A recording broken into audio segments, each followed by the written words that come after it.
Whoa, that was abrupt. Hello! Hello there! Welcome back to another stream with Red Deer. My name is Red Deer. I don't normally take that long to settle things in. Trying to figure out how windowed mode works and how to capture a window. And I had laundry. I needed to get into the basket out of the dryer. Everything's good now. Yeah? Can you hear me? Boop, boop, boop, boop, boop. Hello, hello, how are you?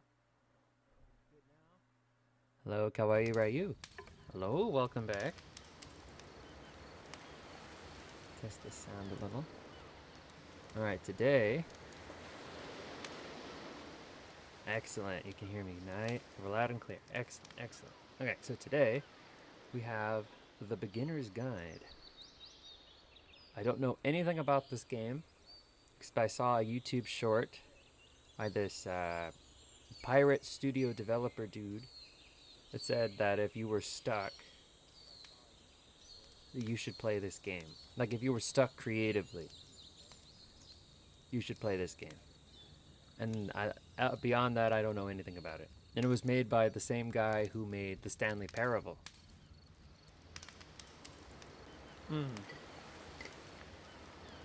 About an hour and a half long, I think.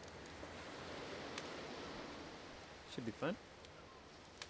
I did some new things with the microphone too. That messed up a little bit. A couple of things on OBS, but that's fine. We figured it out, hopefully. Alright. Without further ado. Oh, we don't have to worry about laundry. It's already in the basket. It's usually a problem on Monday streams, but it won't be today. Let's begin.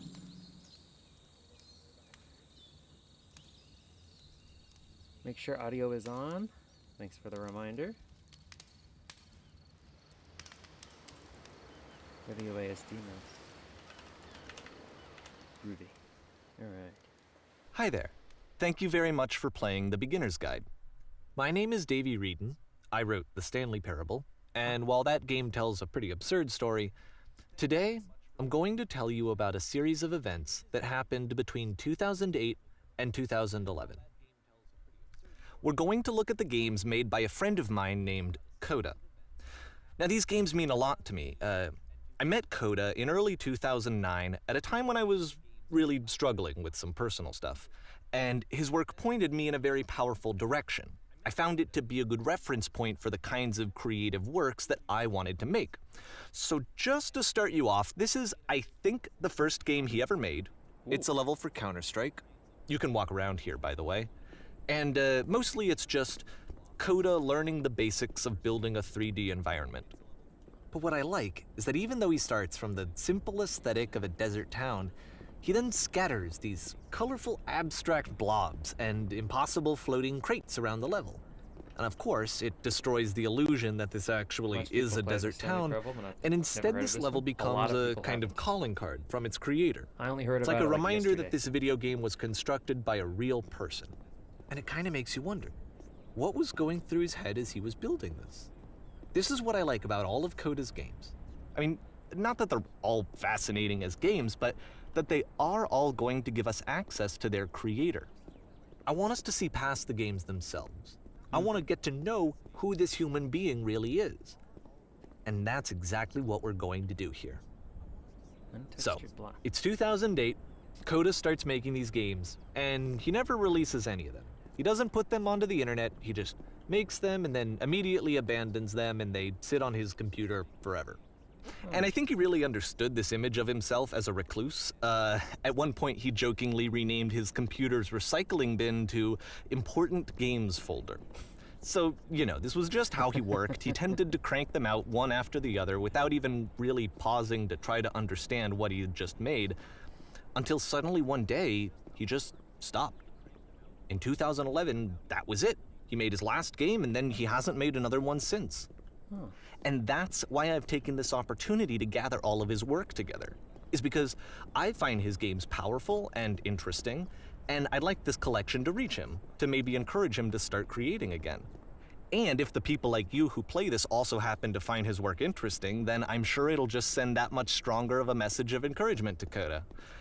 So thanks for joining me on this. If you have a particular interpretation that I haven't mentioned here, or if you just need to get in touch, you can email me at daveywreden@gmail.com. and you never go back Okay, again. that's about it for introduction.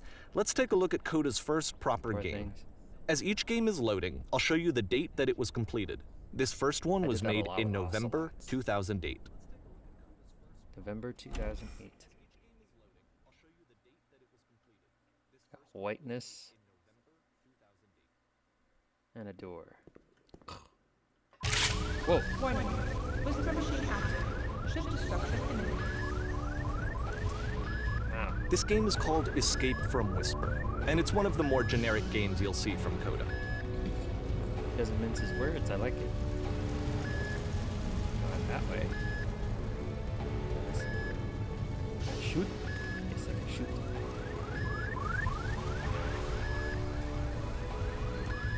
No iron sights.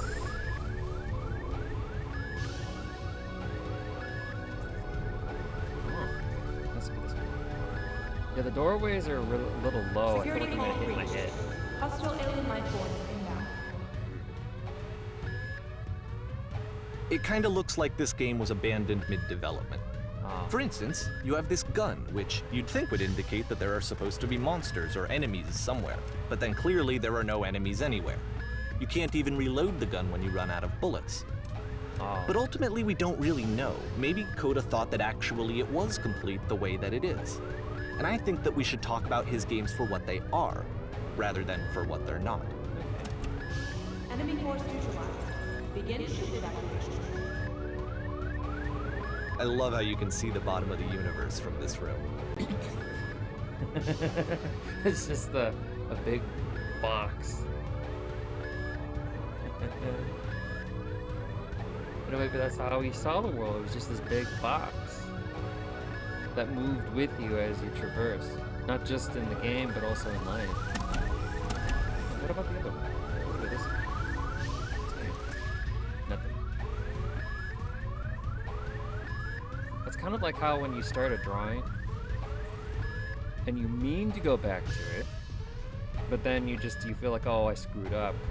I may as well just start over, and it just sits there in your sketchbook. Apparently forever. the space station has a labyrinth on it.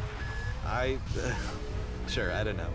There's really no reason for it that I've ever been able to discern, so in the interest of time, I'm just gonna skip you on past it. And then when you Okay, this switch is the to part that's digital drawing, interesting. The game has this narrative about the whisper machine and how it has to be turned off, and then you get to the engine room.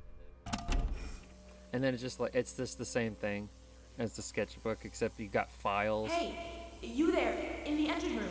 You could save us all. That beam is powering the have whisper voices. machine. We could disrupt it by introducing a great enough heat signature. If your body could stop the beam. It's so much to ask, but for all of our lives, would you do it?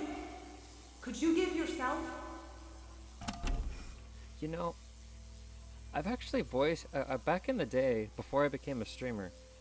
I used to do voice acting, and then I would take on a lot of different projects, and I would voice a lot of different things. But I always had this feeling that not This all is of not a them were gonna branching be point, finished. unfortunately. The only option is to step into the beam.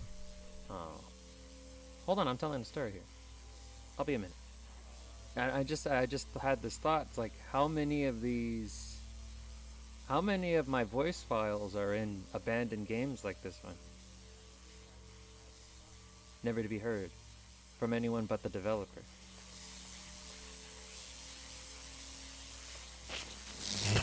Ouch. Let me pause here for a second. What you just experienced, stepping into the beam and then dying, is probably what Coda had initially intended when he was developing this level. But when he first compiles and plays it, something goes wrong. There's a bug somewhere. And this is what happens instead.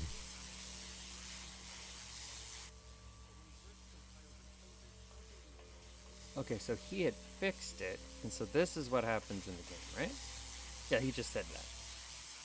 What the?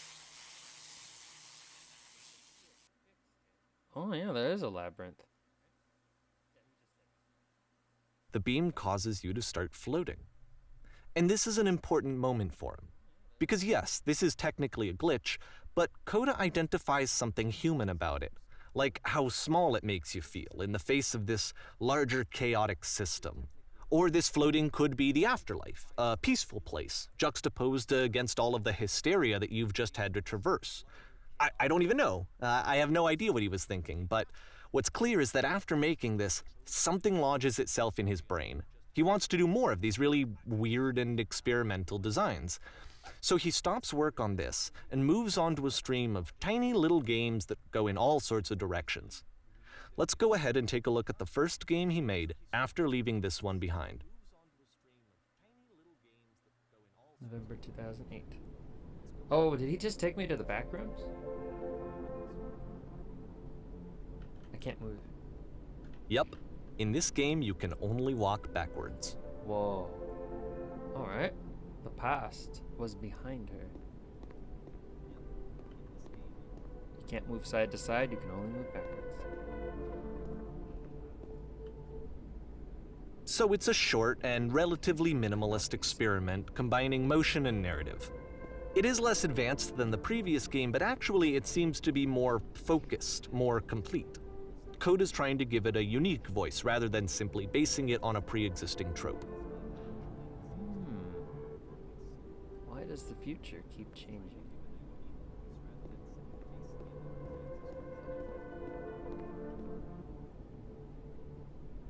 When she stops and looks, it becomes clearer.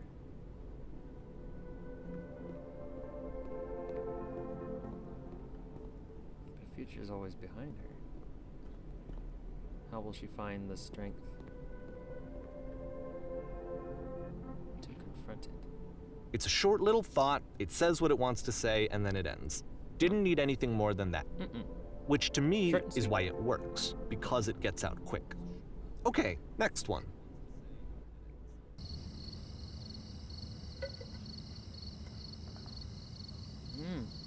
Sometimes you don't need a drawn-out experience. Sometimes the best things are the ones that are just very simple. Like a flash in the pan.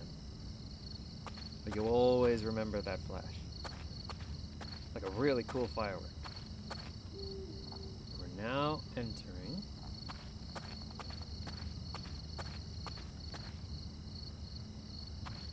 It's kind of like how when I was drawing, there was something I was making that was super detailed. Super duper detailed. And that's it. Okay, the meaning of this game won't be clear just yet. Please be patient with me for a few more games, and I promise you'll see what makes it interesting. Okay. That's fine. But then, Oftentimes, Coda when would you put took a bizarre step titles away- like this one at the start of his games. everything looked like a jumbled up mess.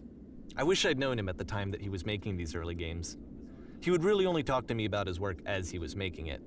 Once he stopped work on a game, like, that was it. It was dead to him. And I don't agree with that at all, but what are you gonna do?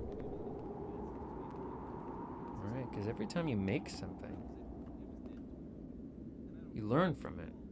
You've practiced something you've learned, or you've learned what you need to improve. Oh, I just blipped. I blipped. We back? We're back. Yes, we're back. Hold on. Are we back? Yes. Yeah, we're back.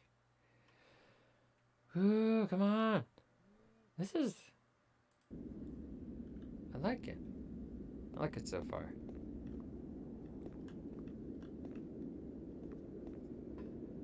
Sometimes when you're just caught in the creation of things, you don't know, you have this idea of what you want, but then ultimately you have no idea how it's going to turn out.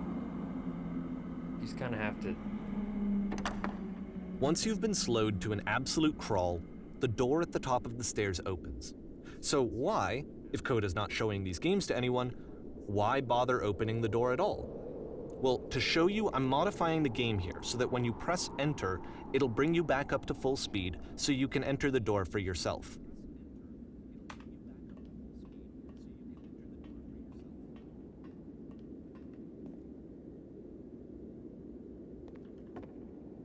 A lounge. on X staring at a bear for 3 hours.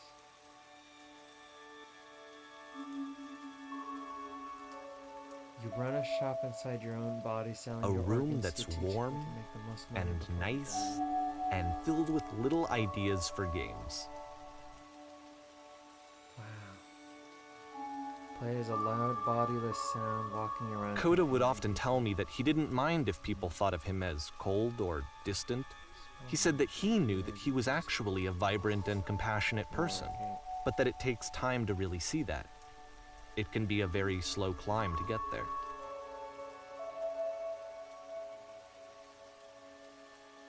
Wow. A button you press to stop the chaos that doesn't work. Press U to surrender. Oh my goodness. Ready, set, fish. Fish. Where's the fish? Where's the water? Is it a metaphorical fish? What is a metaphorical fish? Okay, I'm gonna shut up.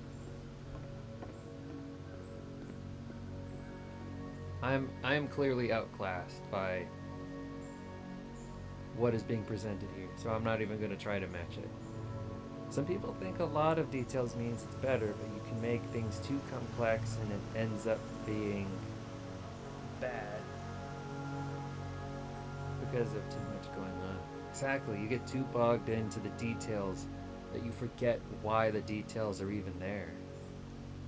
It's kind of like those hyper photorealistic video games. Like, look at this lavish scenery, photorealistic mountains, look at these cars, look at this grass, look at the atmospheric particles, look, fog, look at the god rays, the ray tracing. It's like, yeah, great, this game looks amazing. What do I do? What am I doing in this environment? It has to be this realistic looking? And that's where the game falls apart. Well, this is new for Coda. It's an actual puzzle. Go ahead and see if you can solve it. Alright. E. E is the button you press when you want to do stuff. I'm glad Coda agrees.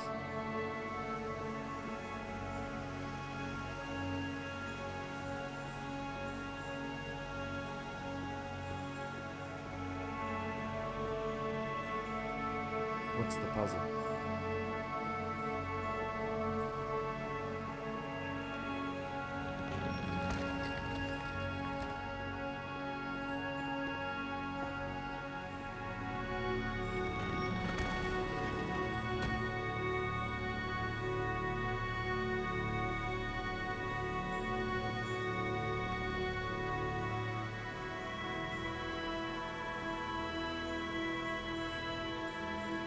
Does that have something to do with the fog?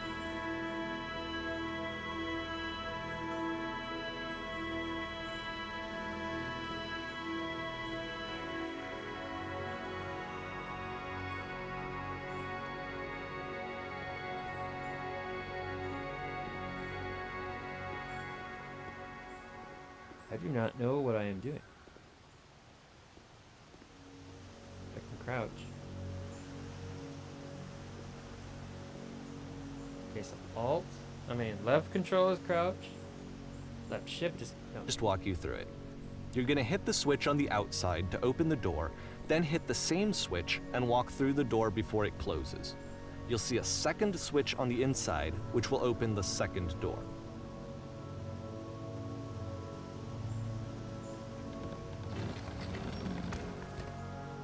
Oh. Don't forget that solution, because we're going to see this puzzle again soon. We're gonna see it a lot. The stream blipped out again, sorry. Some of my favorite games are Undertale and Minecraft, and they don't look good, but they still work for what they are. Exactly. They know exactly what they are, and they don't try to be anything else. And it's in that simplicity that it's able to really, really connect to people, with people. And because of the way they look, the art style is timeless. Whereas if you're super photorealistic, as soon as some technology improves, your game is already outdated. I'd honestly rather have fun with a low graphic game than be bored or frustrated, but have good graphics to look at. Exactly. I felt the same way about the Tomb Raider game. On the, I think it was I forget what system it was on. But it looked great, but I got very bored with it. Because the story didn't make any sense. And I don't know how many times... So that seems to be it, right? You walk down a corridor, you solve a puzzle, you get to the end. Simple enough. Alright, now I'm going to modify the game again so that when you press enter, it'll remove all of the walls from this room. And then it didn't make any sense. And then how many times can a character be knocked out? Whoa. What the hell?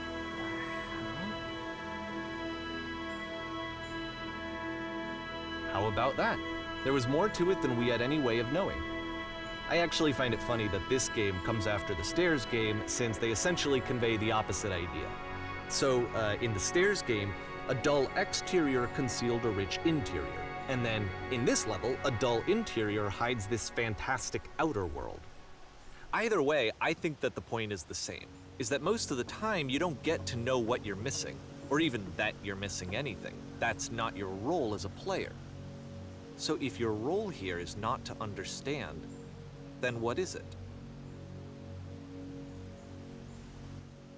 No, what is? What am I trying to do? If my role is not to understand, you are now exiting. Aha.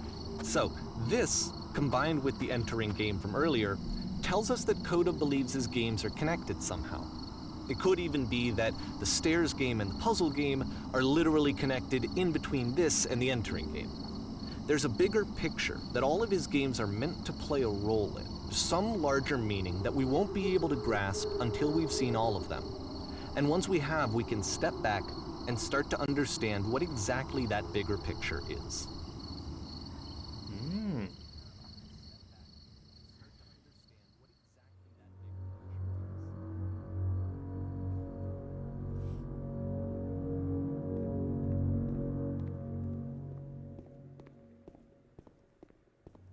Let's talk about video game development for a second.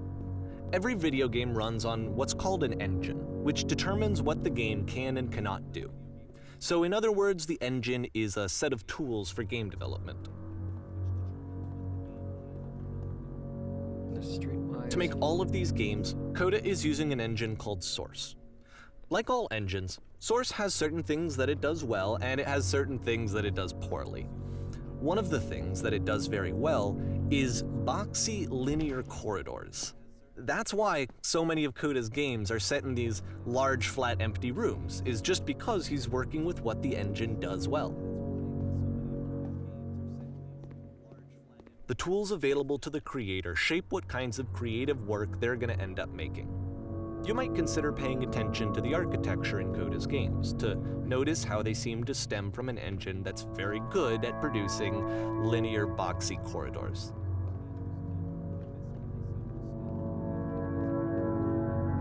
Platforming in a Source game. You know, Vampire the Masquerade, Bloodlines also runs on the Source engine. It tries to do platforming. It tries to do all of the things the Source engine is not good at. Like, there's not a whole lot of corridors. There's not a whole lot of linear corridors either. Sometimes it just feels like it's falling apart on itself.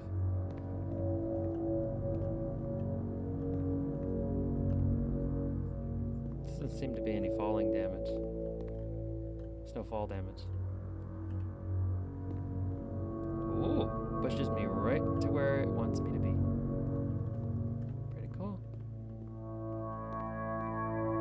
Yeah, then you can just kind of tell right here. It feels like only up, but you're going down. Only down. You just endlessly fall. You're just falling. Ooh, that'd be a great game idea. Just don't do what the only up dev did and steal a whole bunch of Unreal assets and then sell it as your own. Gotta make the game free if you're gonna use all those assets.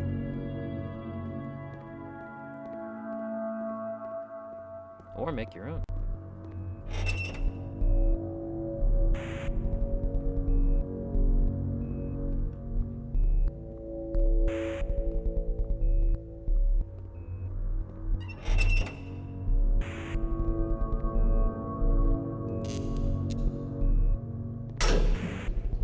What the? I didn't even notice I was in an elevator. So this is the way home. This prison, funny enough, in Coda's original design, the doors stayed shut for a full hour before letting you go. If you don't mind, I think we're gonna skip that. This is something that he and I used to argue about a lot. You know, whether a game ought to actually be playable, whether it means anything if no one can get through it. And I would always defend that, you know, all this work goes into the game, why not make it playable and accessible? And so we just got into heated arguments over it, and there was one time that after one of these conversations, he went home, and a day or two later, he sent me a zip file entitled Playable Games that was full of hundreds of individual games, each of which was just an empty box that you walked around in and nothing else. Believe me, I played every single one of those just to find out if there was like a gag hidden somewhere. There wasn't. I mean, does a game really have to have meaning? As long as it's fun?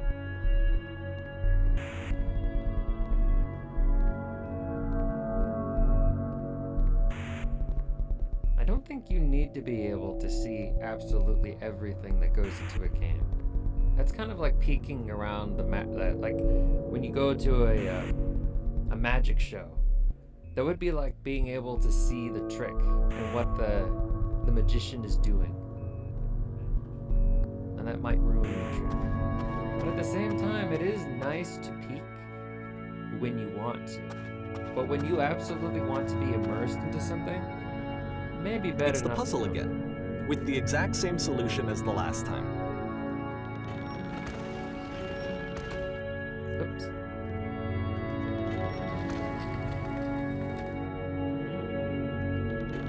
There's still no clear indication of what makes this puzzle so special that Coda is going to return to it over and over. But I promise I'll share with you my interpretation very shortly. I think Coda, if I had to interject, as somebody who is not a programmer, but has dipped his toes in writing and in voice acting, I think he's just really impressed with himself for being able to come up with something like this.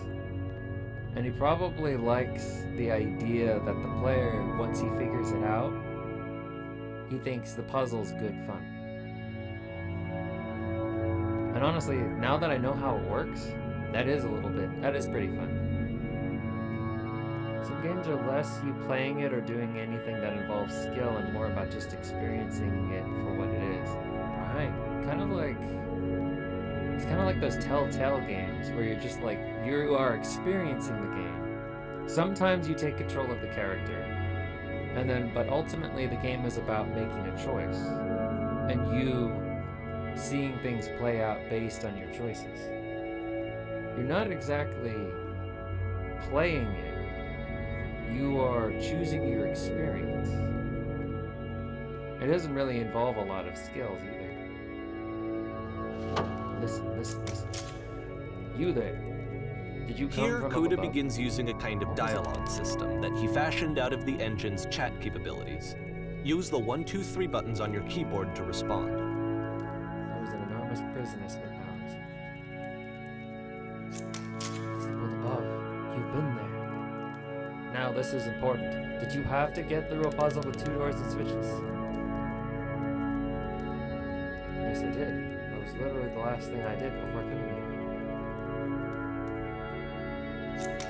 Again, perfect. Now please, tell us how you solved it. Tell us the solution. Tell us how to get to the other side. I don't remember now how I solved it. I'm trying to remember, but I can't. You must think harder. Please, try to remember. It is so important that we get out of here. We must escape the prison. Can you think harder? There must be something more. Please tell us to reach the end. How to reach the end.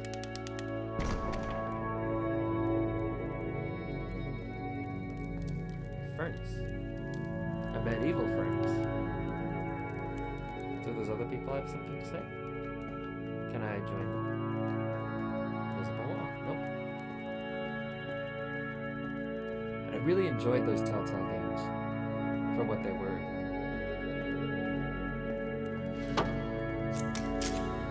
Hello, how did you get here? Was there a puzzle? Yes, do you want to know how to solve it? No, we actually find the black space between the doors to be far more interesting. Have you seen it yet? I recall a space between the doors. Don't worry, I'm sure you will visit it again soon. Now there are 2 books. Be sure to pay close attention.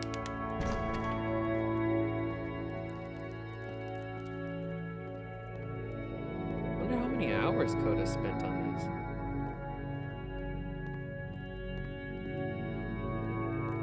And so we make one last descent down to the final floor of the level.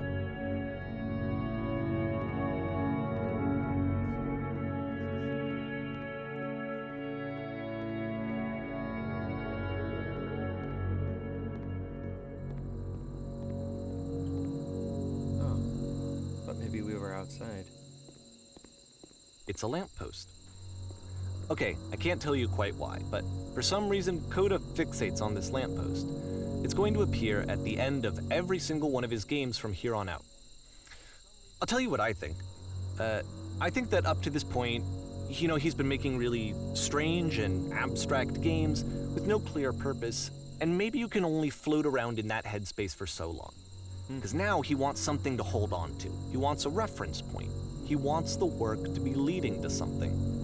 He wants a destination, which is what this lamppost is. It's a destination. We're going to see it in the work as well. His games are just going to become a lot more cohesive, a lot more fully developed, with more of a clear idea behind them. And as we go, that idea will get clearer and clearer and clearer.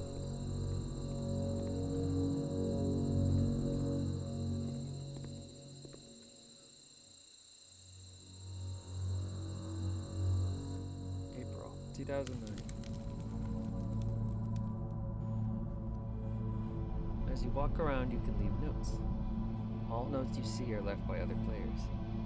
All like in Dark Souls. Hey, nice room. Not. I remember there was a developer commentary for TF2 and Portal, and the devs used this system to make certain audio files and comments about certain aspects of their maps. So first off, Ooh, I'm let's sure take you some can back. deduce this, but this game is not connected to the internet. Ah. All of the notes that you're gonna see have been written by Coda. This was actually the first game of his that I ever played. This was shortly after I met him at a weekend game jam in Sacramento, where I grew up. I saw him working on this very level, and it was just so different from anything that anyone else was doing. So right away I was like, I have to be friends with this person. In retrospect, I think I was probably a bit too pushy trying to get his attention. I was over-enthusiastic. But he was very gracious about it and very patient with me. And I cooled off eventually. I know that feeling. Sometimes you get a little too excited meeting somebody. You guys hear me? Yeah, I get too excited. Sometimes, I hate to admit this, but I get... Yes, okay. Sometimes I get a little... Feel free to skip over any of these notes if they're not doing anything for you. Nothing extra is going to happen if you read all of them. Okay. Either way, to me they convey a sense of loneliness. I see this person who's filled with thoughts and feelings and beliefs and has no way to express them except as scattered and unheard voices in a game that wasn't meant to be played. Imagine if movies and TV shows started letting the viewers... But it's choose ironic, the isn't it? ending. That in playing this game and seeing how alone Coda often felt, that we get to know him better and actually kind of connect with him. And I have to be honest with you, this idea is really seductive to me. That I could just play someone's game and see the voices in their head and get to know them better and have to do less of the messy in-person socializing. I could just get to know you through your work. I think this is why I always liked Coda's games so much, is because it felt like they let me have that connection. I felt as though he was inviting me personally into his world. And then I feel less lonely too.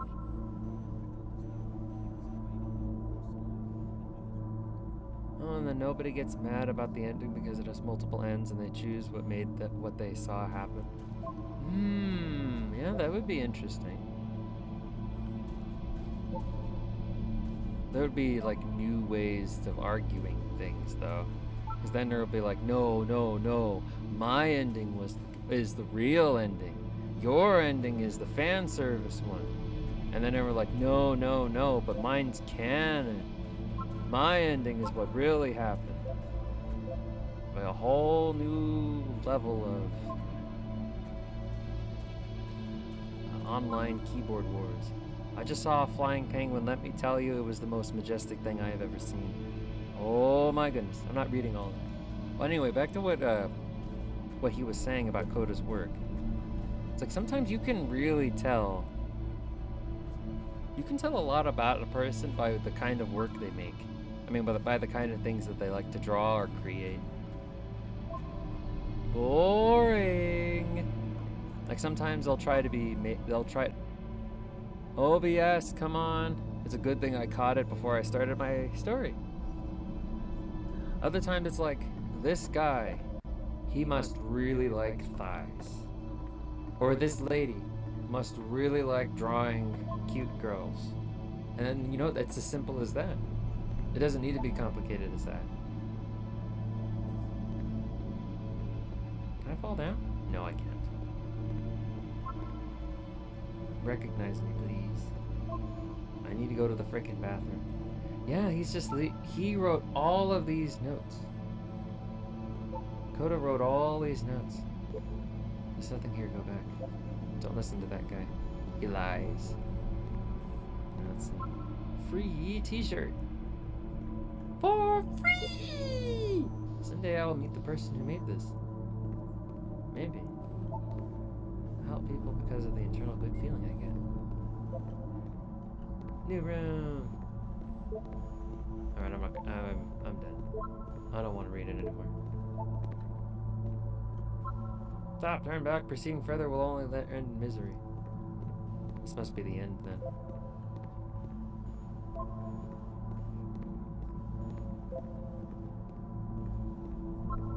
Someone to talk to. Same. This is a note. I'll listen to the other notes. Very well. I'm not safe. Oh no! Oh, he's not feeling safe. Every time the stream lags, I just assumed it was my internet because that always does that to me. Oh, okay. Yeah, no, it's me today. I don't know what's going on. I think maybe packet loss.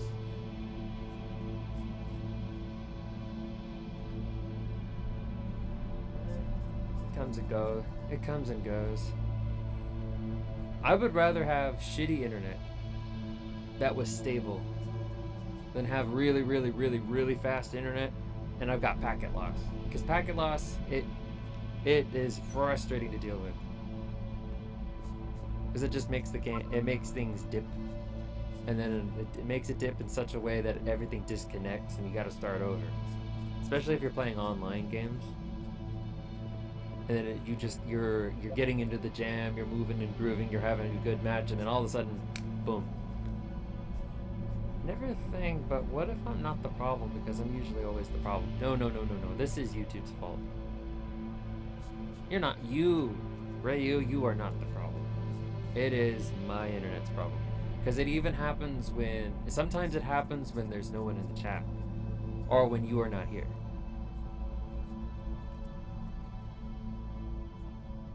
So no. I don't think that's that. I don't think you're the problem. Aren't. Stop faking it. You stop faking it. Did I say GG? Art. Okay, sorry. I thought that one was a new one. You'll all die one day. It's about this game. It's about how this game is pretentious and you all suck. Maybe I'll feel real someday. Oof. Okay, these are getting a little too real for me. I'm getting out of here. Is there a sprint button? No. I'm afraid of mashing shift. I don't want to turn on sticky keys. At the end of this level, we're going to see the puzzle again. And here, I'll tell you what I think the puzzle means. Each of these games represents an idea that was on Coda's mind at the time that he was making it. And the puzzle is a way of closing the door on a previous chapter of his life before moving on to the next one. In each of his games, after exploring a theme that, he might find difficult, Coda can then place this puzzle that he knows has a reliable solution, he understands exactly how it works, and so it gives him a simple mechanism for moving on. And because there's this dark area between the doors, a space between spaces, before you move on, you get to pause. Just for a moment, a few seconds to reflect on and let go of the events that led you here.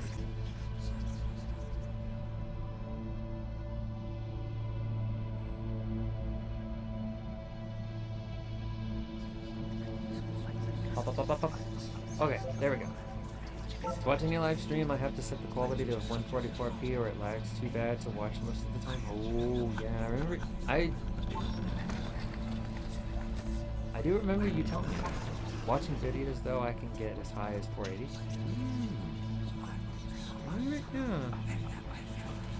Yeah. You do what you can.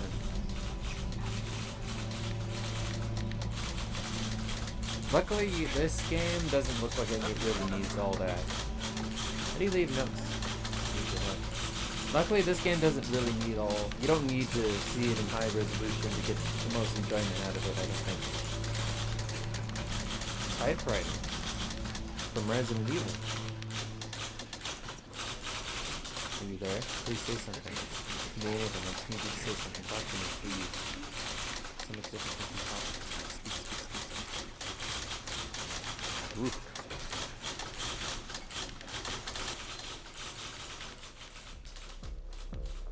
Porn stars die Okay, too. this one is tough.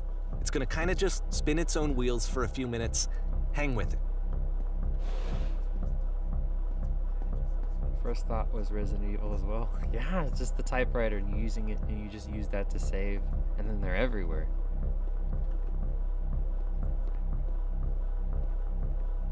Spins its own wheels. Wonder what he means.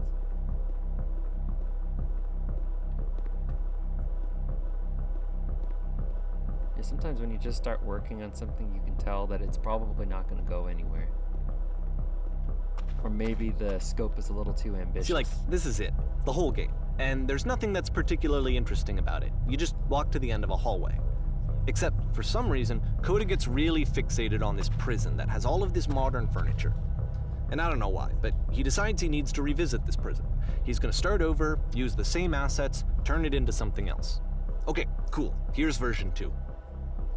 Really cool looking prison. Except now the furniture's not here. What furniture ought to go in the center of the room? How about a TV with surround sound? Nope.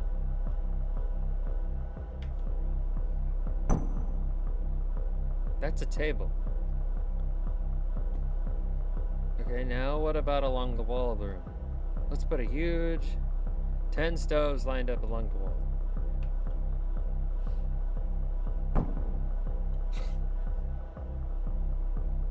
I think we should light up this room a bit.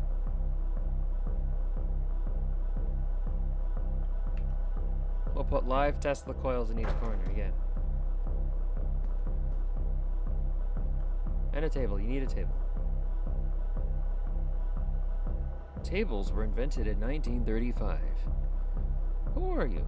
Where exactly are you going from? Or whatever it is he said. I couldn't see. There's a bit more to this one, but still, it's not really communicating anything. It's kind of just weird for weirdness' sake. Yeah. It's just strange. So okay, he throws it out and starts over. This time he comes at the prison idea from a different direction. He seems fixated on the idea of the prison, that we're trapped somewhere. And no matter how nice he makes the prison, it's still a prison. Hello, please walk forward. This guide will enable you to escape any prison environment. Follow the instructions carefully. Take care that you remember each step. First, click on this table. Good. Go over to the photo frame and click to turn it slowly. This one? Turn the floor lamp in this room off, then turn it back on. Floor lamp.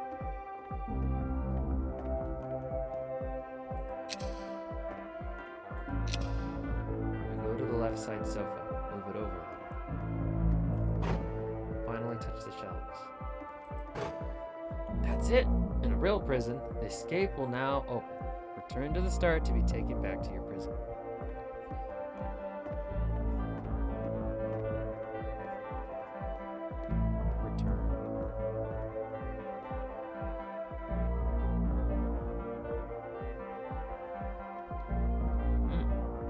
And of course, now the table is gone and you can't begin the chain of events to escape. Here's a version where there are no bars, but you can't actually get to the well. And then a version where the inside of the prison is the outside and the outside is the inside. Let me just blink you real quick through a few more of these. I mean, he really unloaded on this prison idea. There's nearly a dozen of them. Personally, I think it's awful to watch this, to see a person basically unraveling through their work. And for what? Like, at what point do you just go, maybe there are game ideas other than this prison that I could be working on? But Coda doesn't have that voice telling you to stop. That particular... He stops making prisons. This is the very last version of the prison game that he created. And the reason I think it works is that the prison is not actually in it. Yeah, I don't quite understand what's going on today, but I'm very sorry. The stream keeps disconnecting, but it reconnects, and that's what matters. Maybe he feels trapped? Yeah, that's my thought as well. He seemed to be very fixated on this idea. This one solitary idea. Instead of recognizing this, like, maybe these pieces just aren't working. I'll go work on something else. Maybe then I'll be able to figure out the solution to what I really want to be working on later.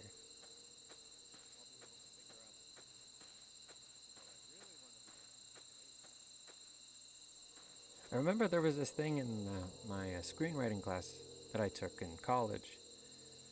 Whenever you got stuck on a story, my professor would suggest you put the story aside, or put the script aside and just leave it there for like a couple days. Don't think about it, don't look at it, but try not to forget it's there, because it's kind of important, you needed to turn it in. But you just stop working on it. Don't even think about anything about it. And then once those few days pass, then you return to it after you've worked on other things. And then you'd be able to see it from a new light. Because your brain had been working on other puzzles. Suddenly this old tired puzzle was new to it again.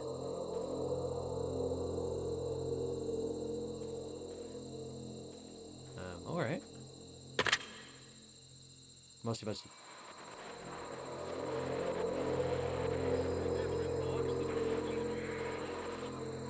Hello? Who is this? Hey, it's me. I'm you from after you escaped the prison. You're me?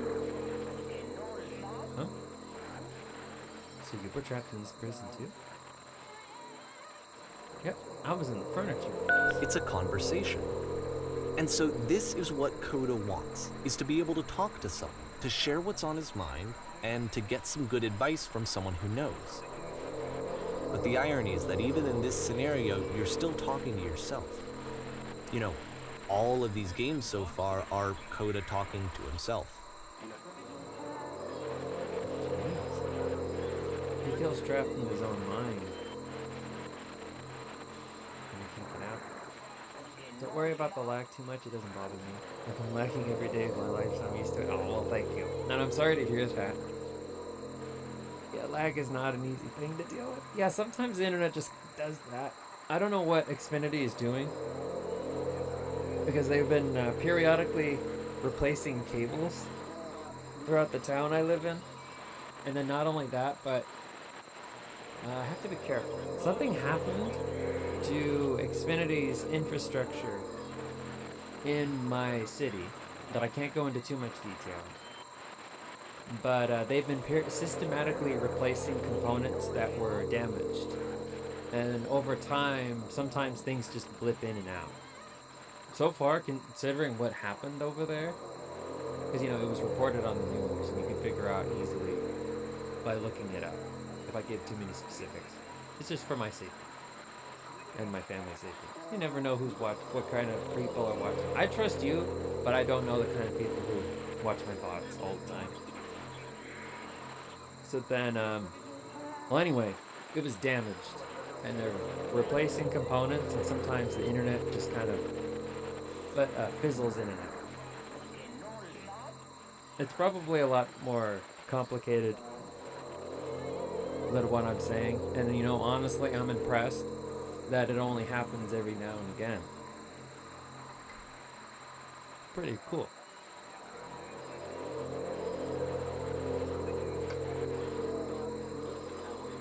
And I don't even know if it was like physical infrastructure or if they were talking tech. No clue. Strange, but in a way, it kind of missed me. Why? Was there anything about it that you felt good about? Being here sucks. True. Maybe I only like things once I don't have them anymore.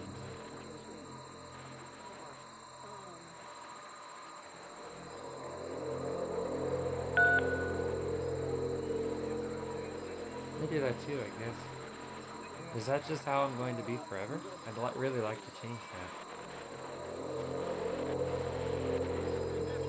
Even if I wasn't someone trustworthy, I don't leave the house unless I absolutely need to. You can rest easy. No, I know I can trust you. No, it isn't. I'm a little bit paranoid about certain things. No, I think you'll find a way to change.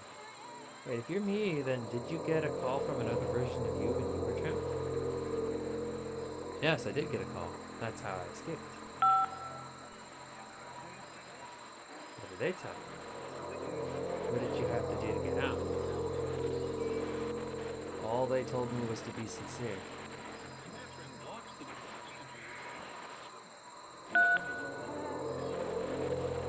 What? That freed you? How did that work? Listen, you can't know until you're out. And I promise, it works. It just works. Sincere about what? That's exactly what you need to figure out in order to escape.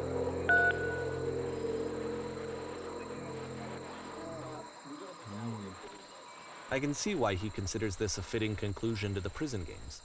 After all of the obsession and frustration, just to be told by someone you can trust that things are going to be okay. Wouldn't that be nice? It would be very nice. So what would it look like if Coda wanted to make a game about talking to someone other than himself?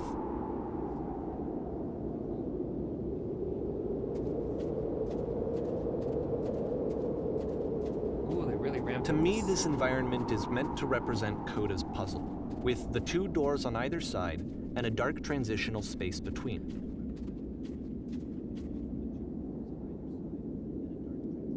You know, when you really get down to it, that door doesn't make any sense.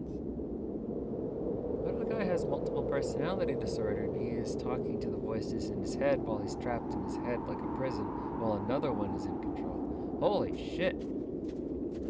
Dissociative personality disorder. And then there's also the concept of the mini selves.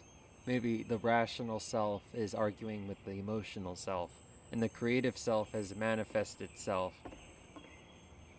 I don't know. I don't know what I'm talking about. I took philosophy, I didn't take psychology. Well, my goodness, I'm glad as all heck that you showed up. thought I might be having to clean this entire house all by myself, and right miserable that would have been. Everyone knows how lonesome hands make lousy homes. You'll notice that the quality of the art is a step up from previous games, including this new and improved chat system, which he started using from this point on. From here on out, he begins putting much more effort into the visual polish of his work, and this particular game took 2 months to create as a result.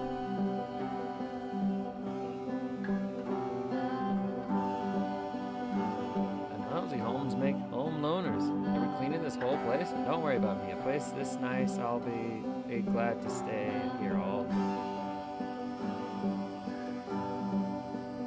Now you just might be getting a little ahead of yourself there, no? Why don't we start cleaning and then you decide whether you could do it all? I'll finish up here. In the meantime, could you please clear the table? Clear the table. Boom. Much nicer. That's the table I want to see.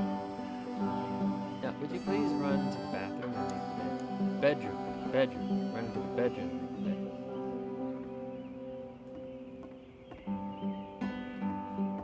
This is the bathroom. Oh. Hey, look at that.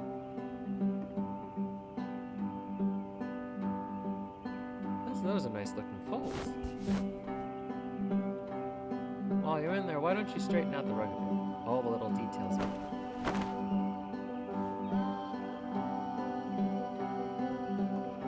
How'd you end up doing this job? Clean. A friend dragged me along at a time when I was particularly desperate for cash. Turns out I've never felt so good doing something for money in my whole life. I did like cleaning my own home. Might have got some demons I ain't ready to face yet. Oh, speaking of demons, someone's put this couch all in a mess. Would you come out and straighten these pillows here? Bring the pillows. Oh dear, looks like someone spilled a drink all over the couch. Maybe mop that up as long as you're over there. I wouldn't want to mop a table.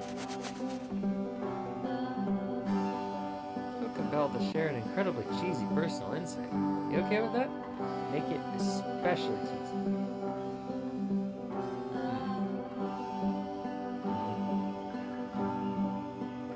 No. No, it was stupid. Sorry, never mind. Hey, these dishes need to be washed. Why don't you need to come do that? Alrighty. Maybe I came off too strong. Wait, who puts a sink like this? I don't understand the infrastructure of this house. Oh. Last I checked, the tub needs a cleaning. How about you scrub it down as best you can?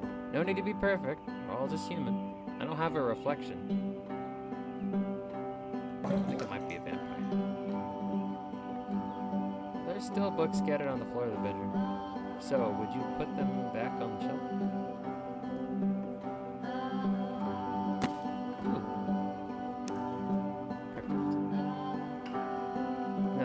You come and clear these dishes off. After the intense set of prison games, this house cleaning level almost feels like cleansing. It's the moment after a particularly difficult or traumatic experience where you just need to let it sit and digest inside of you, and eventually cohere into something meaningful. Your house is only as difficult to clean as you are. If you're finding the work hard, maybe you have a bit of housekeeping to do before you come to work. And here I go with another lecture. I know that Coda really liked this game. Of all of his work, actually, this was the only one that he called me up to ask me to come over and look at it. This was during a period of a few months where he was like grossly happy all the time, just walked around with a constant smile on his face. Don't worry about all that nonsense. For now, just smooth out the rug and then it loops.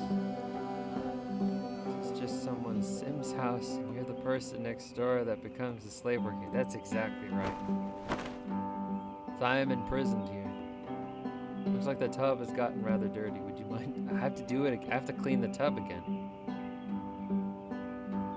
This might seem nice and peaceful, but ultimately, it's just another prison.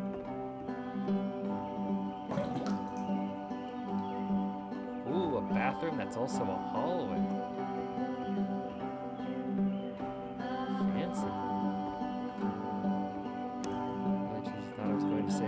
occurs to me that one's house is a lot like one's soul. You take care of it, it takes care of you. I don't know why I felt so weird about saying that. I get it. That's a weird thing to say to someone you just met. Yeah, you're right. That's pretty cheesy. But there's a bit of truth in it, huh?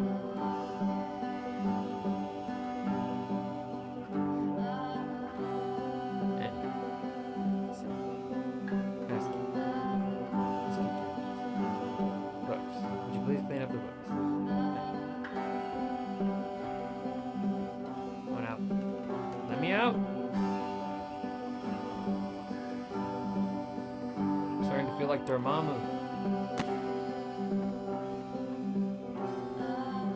Fellows on the couch are a mess. I'm glad he again. made this. I'm glad he found some peace. Yeah. There's a lot of peace in this. But, of course, it can't last. The music stops, your companion is gone, it's time to leave.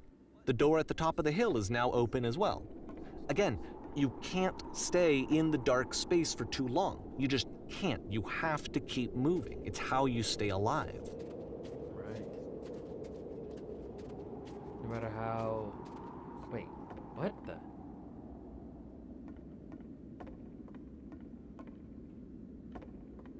The wall's gone. Right, you can't start... You cannot... You can't stay in that same spot forever. Where there is dark, there is always light. Can't believe it. I finally get to leave now that the player, that person who was in that house making me do all the chores, that was the player. The player has logged off, and now I am finally free. I'm free. Oh, there is that lantern again. Which is the whole point of the puzzle doors, right? That sooner or later you have to pick up and move. I really thought that was the point of it. That darkness light would not exist. Right? This one gets a bit goofy. Why did you come here today? Oh, it's a lecture hall. To improve your life? Was it to get a better job? Was it to make your relationships more meaningful? No. You came here to become perfect. This workshop is going to teach you how to be perfect. I want your friends, the people in your life, to look at you and think, wow, this person is a better human being than I am. Right now, who do you think about that way in your own life? Who do you know who is so well developed as a person that they make you feel disgusted with yourself? Compared to whom you feel useless, selfish, ungrateful. I intend to make you into that person. Perfection is within your grasp, and the question is not how do we do it, but how do we do it effortlessly. This is About easy. halfway through the So game, easy. the perspective So shifts. easy. Being perfect is effortless. Well, I'm gonna alright, so And you play as the teacher. And suddenly, you discover that your teacher is just as bigoted and afraid as you are. Oh, and also you can move around the classroom now.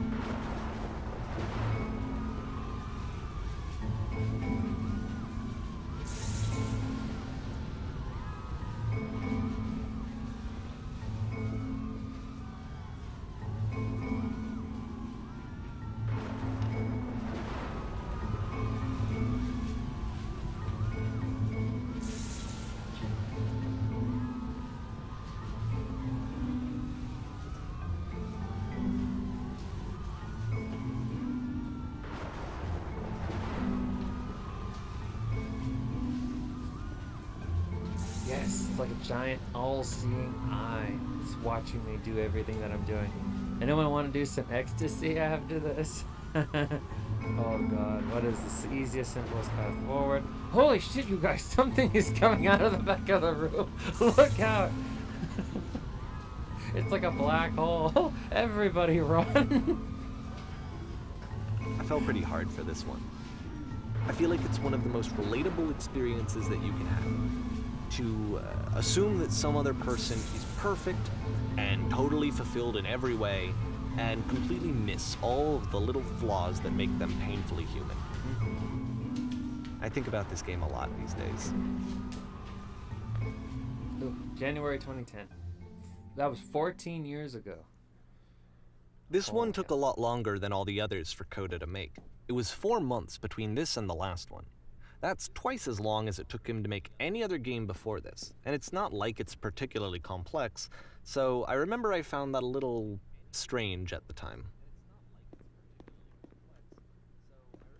Maybe he was off and on again with the game. Maybe he found himself being more and more engrossed in his work rather than his passion project. Oh, the stage. Jesus Christ, that scared the shit out of me. Alright, the performance is beginning. Places, please. In this scene, you will be playing as me. We are at a gathering of professionals. First, you'll start out leaning against this wall. Oh, there's the wall. Hello, wall. Good, stay right there. The woman across the room in this chair is a professional photographer of animals. It's your dream to photograph animals professionally. This is your one chance to learn something from her, to gain something, to succeed. Go on, say something to her. Where is the bathroom? What are you doing? You're deflecting. You're not saying what's actually on your mind. Stop dancing around it and have a conversation with this person. Do it again. I'm super scared right now. No, that's not what I said to her at all. You're completely missing the tone of the conversation. I was reserved, but I knew what I wanted. I was confident. For some reason, it was just that one moment, but I was confident. Maybe it's that you need a better feel of the setting. There were a lot of people around us. I'll give you some props to work with. These cones that bounce when you touch them will represent the people nearby. Now talk to her again.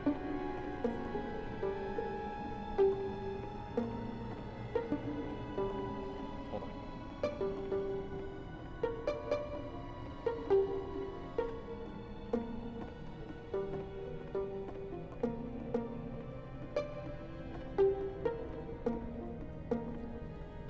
You must have worked really hard to get where you are.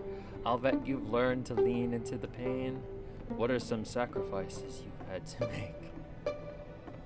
You ever walk up to a cute girl and say, "Yo, hey there, baby girl. What are some sacrifices you've had to make?" You're messing it all up again. You'll freak her out if the conversation gets that personal that quickly. Do you not realize how important this was for me? I'll never get another opportunity like this again. Everything was riding on this. Too true, dude. I want to try something. Try stepping back from the stage. Okay. Sometimes you feel like you're having a very, very important conversation. It's pivotal. If you mess it up, things will never be the same. And then you fuck it up. You fuck everything up.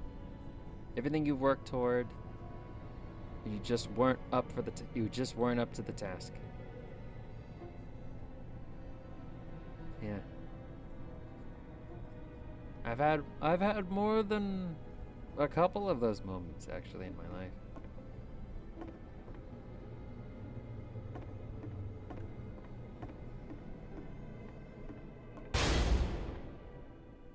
And here's the prison again.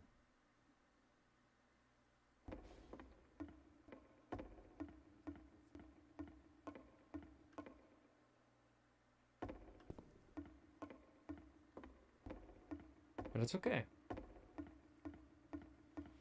You go on. Okay, yes, now this The is game where ends with this eerie this is what premonition it's of like. what's going to happen next in Coda's life. The solution to social anxiety, to fears of having to perform and having to chase success, the answer for Coda is to withdraw, to hide himself away. Which is what leads to scenarios like the stairs that slowed you down several games ago, where it just becomes harder and harder to access Coda's inner landscape because he keeps retreating. He just keeps backing away from possible connections to anyone other than himself. And to be honest, I didn't consider it very healthy when I first played this game. You know, it looked to me like he was trying to justify the idea of just disconnecting yourself from the world. And that wasn't what I wanted for him or for his games. Because I feel like a lot of his games are inviting me to connect with this person, to bring him closer. But what can you do? After this, Coda went off and took another 5 months to make a new game. June 2010. Mobius trip. To play this game properly, you must keep your eyes closed. Click to begin the game. Do I have to close my eyes?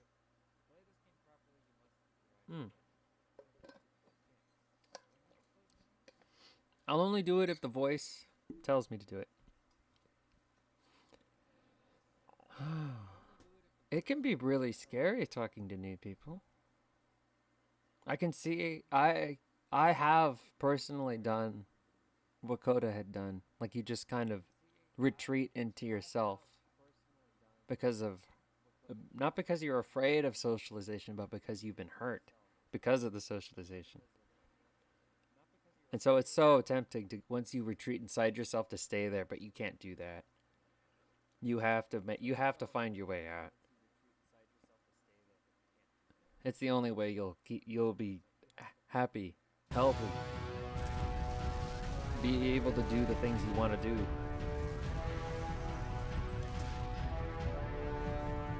All right, so I did not close my eyes.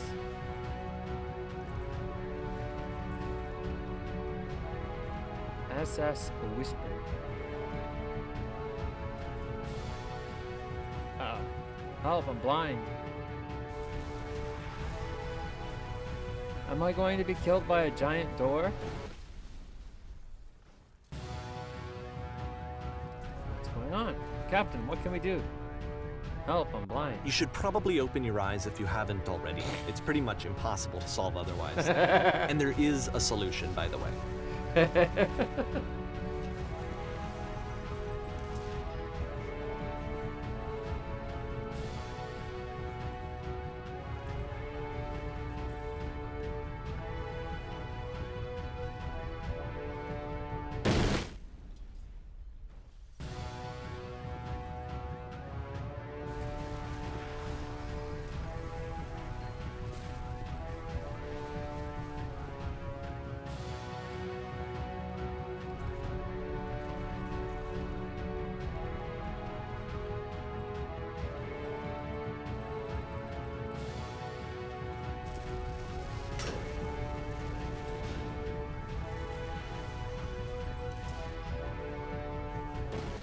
The only way out is to speak something honest.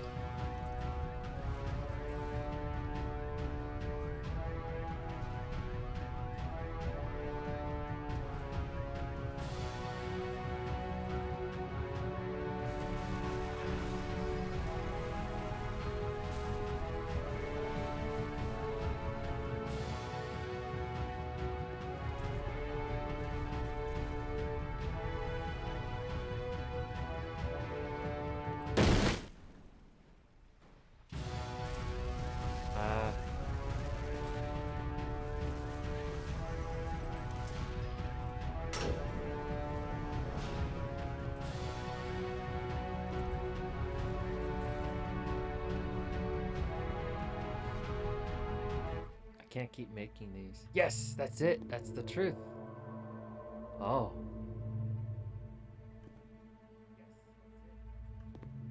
Like I said, I was getting concerned. First off, he's never been this explicit in his work about exactly what he's thinking. So where's that coming from?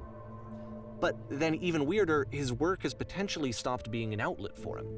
Not like he's having trouble iterating on ideas, but he literally just can't think of new ideas anymore. And in person, he was being a lot more distant than usual. Like, you know how sometimes a person will just deflect anything that you say in order to keep themselves disconnected all the time? It was that kind of thing. Here was the point in my relationship with Coda where I really started to wonder if he needed my help in some way. Afraid of social situations. Growing up, my super religious parents. His games are going to get more other people desperate from here on out. Dangerous. After this game, it's almost 6 months before he finishes something new. Yeah. What is this? Electric Gamer, YouTube. Hello. Welcome to the stream. My name is Red Deer. This is my stream. That belongs to me, Red Deer. Today we are playing the Beginner's Guide. We seem to be traveling inside of the head of a developer who created very experimental designs for games until one day he just stopped. And this is narrated by the creator of the Stanley Parable. Kron Carl?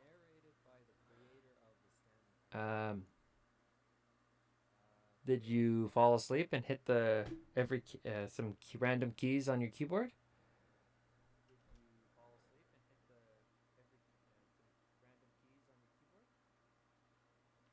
But yeah, it's always been perplexing to me, the parents who like try to police and control their kids using fear. Just like fear of something. And then I don't understand. It's like, great, you got your kids under control for now, but you're not raising them to be adults, which I feel like is the goal of parenthood, to make your kids be well-functioning members in society. Can't stay, but I am going to stop. Thank you very much, Electric Gamer. I look forward to the next time I see you. And then, of course, after the stream is done, the VOD will be on YouTube if you want to check that out. Thank you very much. Have a great rest of your day, evening, afternoon.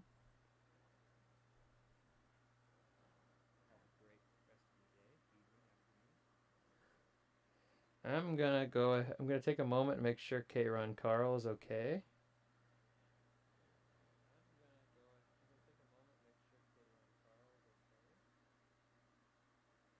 Okay, he's okay.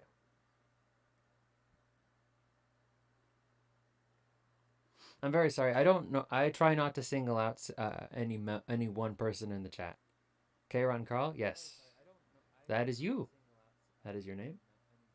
Yeah, I try not to single anybody out. I don't know. It was just random characters that you chatted, and I thought maybe you were a bot. So I'm sorry. You can go back to lurking. I won't bother you anymore. Just enjoy. Thank you for stopping by. Enjoy the rest. Enjoy the rest of the stream. Where am I?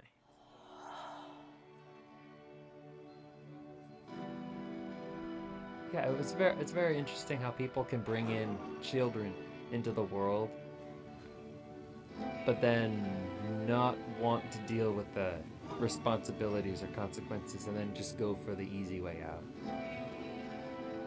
Always perplexing to me. Where did this island come from? Where does that highway lead to? Is that a person? How lovely.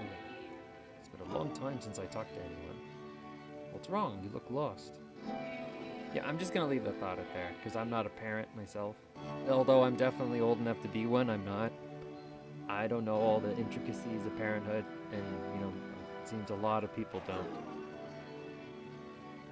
But like I think the general rule should always be, you treat your child as a person, a human. They're not an extension of yourself, they are an individual. And then you just go from there.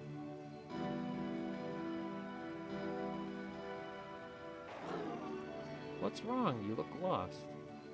When I tried to create, I feel empty. I have nothing left to give to my work.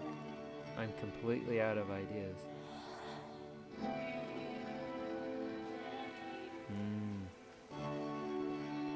Creative burnout. Oh no! What's happened? Did something change? We were never allowed to hang out with friends either. Couldn't do anything unless they were there to watch. Jeez. Helicopter. Parents. Wow. I know that my dad, he's not one, but my dad, he grew up a Jehovah's Witness in a Jehovah's Witness house, and they were not allowed to do anything I mean, they were not allowed to hang out with anybody outside of their church. He didn't, that's not a religion you're born into. You have to be like, you have to accept it and you have to be accepted, as far as I'm aware. And my dad, is the moment he could, he got out. He couldn't do it. They didn't celebrate Christmas. They didn't hang out with anybody who wasn't in their particular church. Like, even if the neighborhood was full of Jehovah's Witnesses, if they went to a different church, they could not speak to them. There was a machine that kept me going, and it stopped. I'm trying to find this engine that used to protect me. It started again.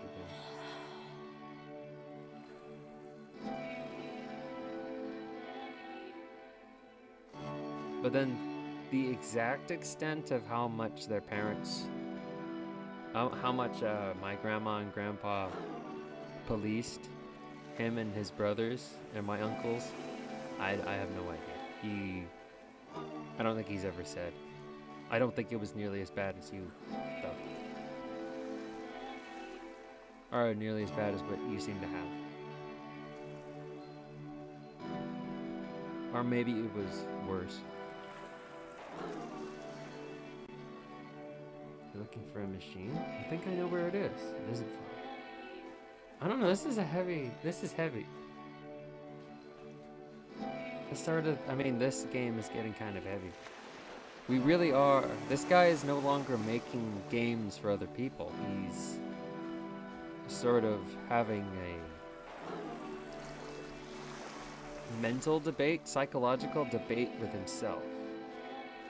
Essentially inventing characters that are different facets of himself in order to, like, stimulate conversations with other people. I feel like that's a terrifying thing.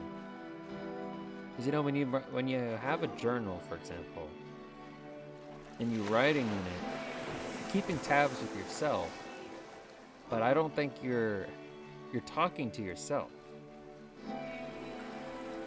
You're like collecting your thoughts out loud, if that makes sense. And I think there is a distinction between writing a journal and keeping tabs with yourself, and then versus inventing things to have conversations with yourself. Because when you journal, you're just making yourself a little more aware of what you're doing, what you're thinking, and how you're feeling. Whereas a conversation, you are anticipating a difference in perspective. Because two people cannot have the exact same perspective as each other. There's always going to be a slight difference. Even identical twins. Something as little as they sat on the more uncomfortable side of the couch and it hindered their experience. Whereas the twin that sat on the more comfortable side of the couch was able to fully enjoy the experience. Something as slight as that. And obviously that can't happen if both people are the same person. If you're talking to yourself, that's not a difference in experience. You both experience the exact same thing. And so you can't get a new perspective if you just only ever talk to yourself. You got to do other things to gain a different perspective, like talking to different people. Does that make any sense? I feel like I'm kind of spinning my tires here.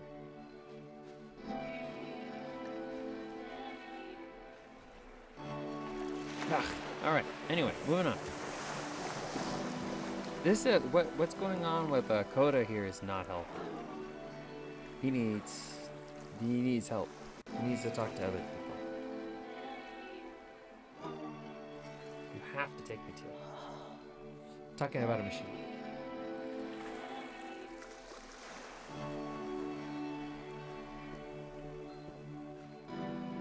I can do that. If the last game featured Coda talking explicitly about his creative frustrations, this one turns it up to 11. Now, put yourself in my shoes playing this. Here's a friend whose work is exhibiting signs of struggle, frustration, anxiety, depression, even. And yet, still, he keeps making games. He keeps throwing himself into the grinder even when he clearly doesn't have the energy for it anymore. Why? What is it for? Or what about the people that stay trapped in their imagination and make up life situations and play it out in their heads? Oh, yeah, you know, my mother has started to do that. In the last, I think in the last 10 years, she started to do that. Sometimes she would just like walk out of her room upset over something that happened in her head. It didn't actually happen. Or sometimes she'll have whole conversations in her head. And then when she starts a conversation, she'll start at a different, like, she won't start at the beginning of the conversation. She'll start at like the middle of it. Because she's already had the beginning of the conversation in her head. She's gotten better. Like she's regained her anchor with reality. But there was a time where it was really worrying. And then I have read about authors that of like science fiction novels or like fantasy novels. Their reality is so unpleasant that they would rather stay in their fictional realm, their fantasy world, and then never leave. And that's why they're always writing something that has to do with what's going on in that world that they have created. Because from my perspective at the time, and just what I knew of him, this was a result of how isolated he was. He was in his own little bubble, just sitting at his computer all day, not really showing these games to anyone, not releasing them onto the internet, and so he didn't have anyone outside of himself to connect with. He had no outlet to ground himself on.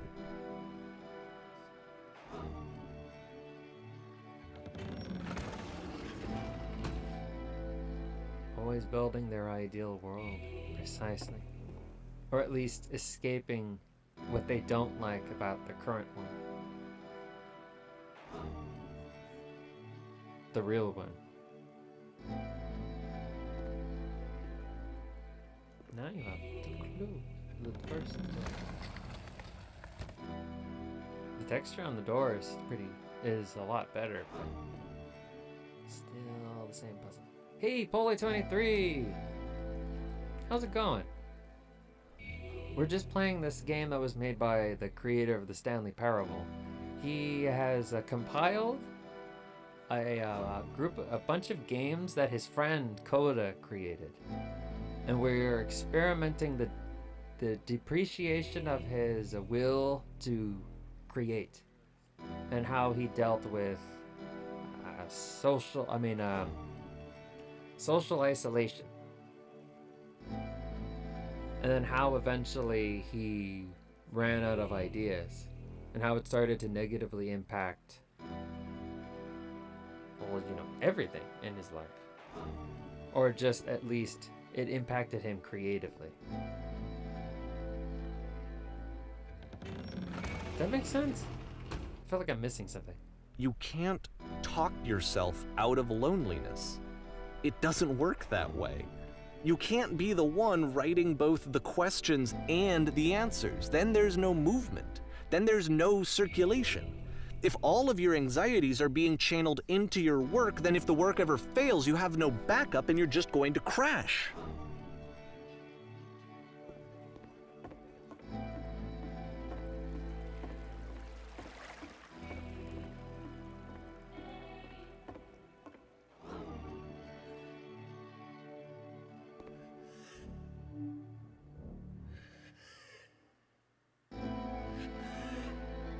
These are just some words and some... Trust me, you have to say that your work is fun and easy. You have to say that game development is simple and joyous and that you love it 100% of the time. Okay, making games is simple. Ah, it feels wonderful.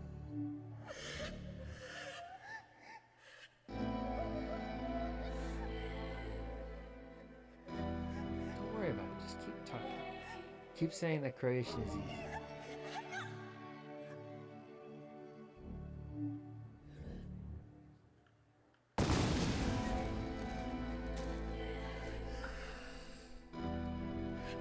playing this game at the time that he made it, it looked really unhealthy to me. I was watching him do this to himself, and I hated it. I hated seeing him so trapped. It's like, video games are not worth this amount of suffering.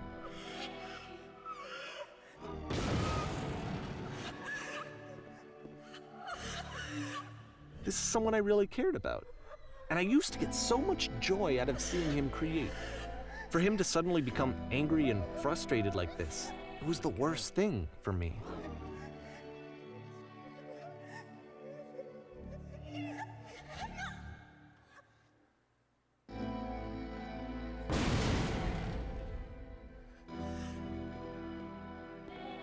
I don't know. This is what I felt at the time. I don't know how else to explain it. I wanted it to stop more than anything. I had never felt so rotten. I needed more than I had ever needed anything for this to stop. But it didn't stop. After finishing this one, Coda takes another 7 months and comes up with a new game. May 2011. There has been a lot of the games that he made had a lot to do with being trapped in a prison. And then while the prisons got nicer and more elaborate, ultimately they were prisons. And he never made these games to show other people. So I'm with the developer here. I don't really understand why he made these, or why he felt like he needed to make these, and that these were the only thing he could make. Ma'am, glad to see you've arrived safely. I've captured the machine. It's waiting for you now. You can begin the interrogation whenever you like. I intend to be brutal. Very good. Just be warned that someone called the press, so we might have a bit of attention on this one. Also, one more thing that you should know about the machine. It calls itself Buddha. He's the guy who made this.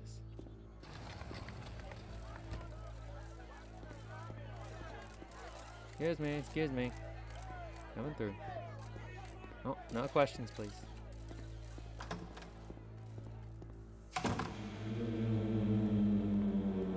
And of course, it's the machine. The creative machine.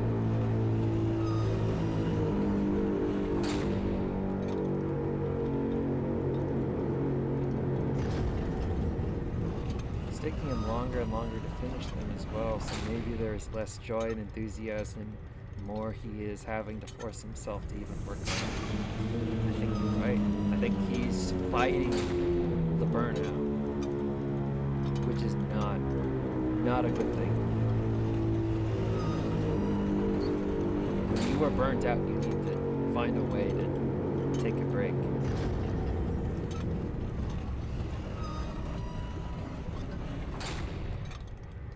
Like at Nintendo, when development on a game goes on for a long time, they'll start making like different games, like tiny games that they'll play together. And like they will stop development on the game temporarily just to stave off burnout.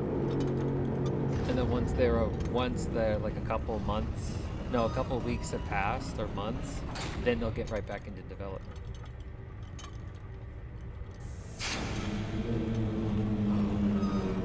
No single person should force themselves to do this.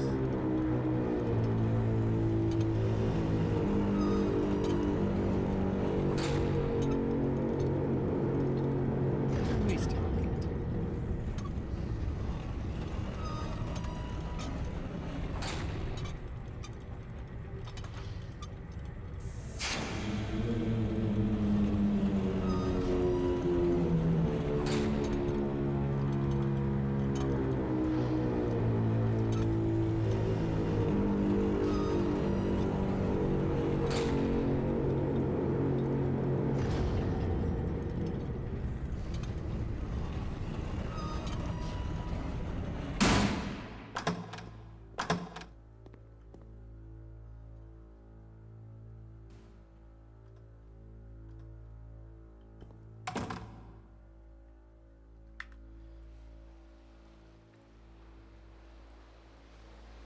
my followers. I don't know why, but this thing makes me think of one of those life support machines that help people breathe. I think that's... Oh. Yeah, I can see it. I think that might be the point. What the metaphor that he was going for. He is the life support system. And he's... an iron lung? He helps people breathe. And everybody's got polio. And the iron lung said, you know what? I'm tired. You don't get to breathe anymore. And then, boop, that person's dead. But no, it's not like that at all. It's more of a metaphor. And the person inside the iron lung doesn't really need the iron lung. But then here's something I don't quite understand. He never made these games for other people to play. And yet he feels as though if he stops, he's going to be letting other people down. It doesn't pencil to me. It doesn't make any sense. My followers, it falls on me to deliver bad news. The machine refuses to admit that it deliberately hurt us. But this is not important. We're stronger than it thinks we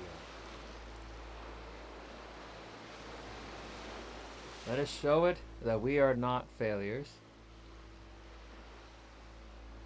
Follow me. We will destroy everything that the machine has created.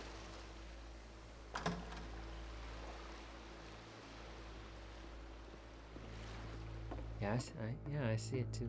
Wait, we're back at the stage. And here's the gun. From that one game where you couldn't reload.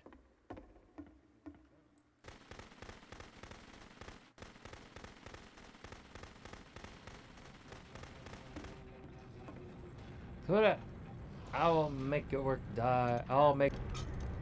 Uh-oh, sorry. It's my internet. So now the work is becoming self-destructive. And I'll tell you, at the time that I first played this game, shortly after he made it, here's what I'm thinking to myself. I'm thinking that code is stuck in his own head, and that it's having a very negative effect on him, and that all he needs to do is just start showing his work to people, to get some actual feedback on his games. It might get him out of isolation. And so, as I'm thinking this, I realize that I could be the one to initiate it. Because it would never occur to Coda to start actively soliciting feedback, so what if I did it for him? If he could see the difference it would make to have more actual conversations with other human beings, would that bring him out of his mental spiral? Would it give him confidence in himself? Would it bring meaning back into his work?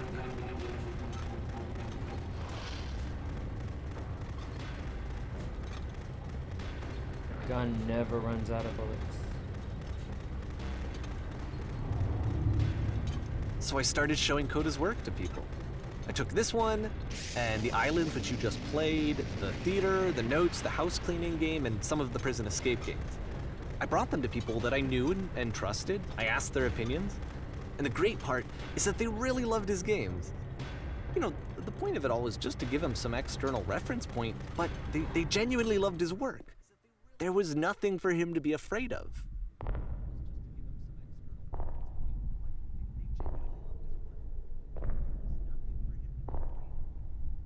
Rusty old machine.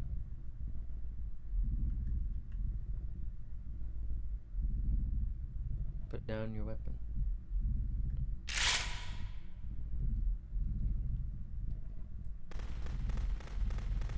Can you see why I felt like this was the right thing to do? Because it's the thing that I always feel like I need, to be told that my work is good, that I am good. When someone really connects with a thing that I've made, when they see themselves purely in my work, there's nothing that feels better. And I got to give that very same feeling to my friend. I did something, I really felt like I'd done something good, like I was a good person. I felt like there was a friend who was in trouble and was unhappy and maybe didn't like themselves, and I could fix it. If I could give him this gift, maybe I could fix the problem.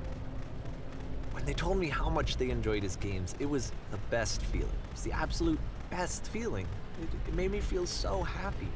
So beautifully, beautifully happy. But how did Coda take it? So anyway, Coda finishes this game, and then really he just kind of takes off for a while. So this is June of 2011, and I didn't hear anything from him for several weeks, I guess. And so out of nowhere, one day I get an email, and it's got a private link to a new game of Coda's. This one is called The Tower, and to my knowledge, it's the last game that Coda ever made. So let's take a look. June 2011. Anxiety can also make it feel harder to breathe, so overcoming anxiety, maybe he doesn't need that iron lung. But he feels safer inside the iron lung. The Tower. Now I know in the Arcana, like with tarot cards, the overturned Tower card, you never want to see that. Because it means it basically means death. And this is where I have trouble saying anything meaningful about Coda's work. Because more than anything else, the tower just feels distant. It feels like it's trying to distance itself from the world. It's a very cold game.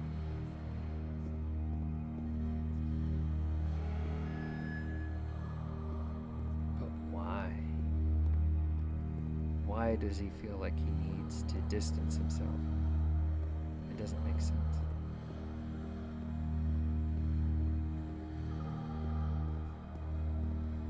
This room actually has a maze in it. Curse of the Tower means death for me in the Binding of Isaac. Curse of the Tower.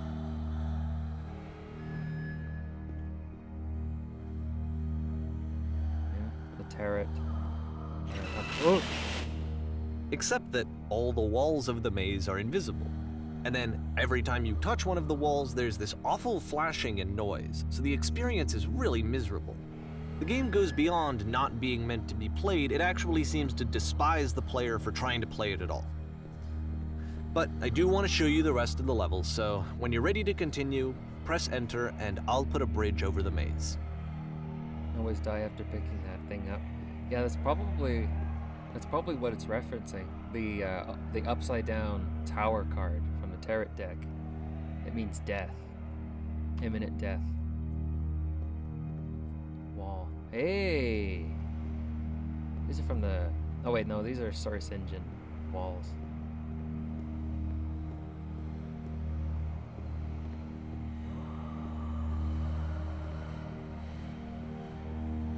And to be fair, it's not like this is the first game that's needed some modification to be playable.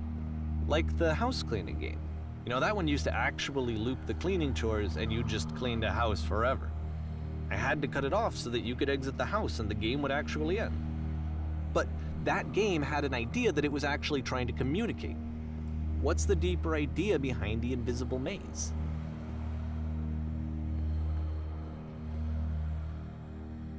The deeper idea behind the invisible maze. I think he said it best.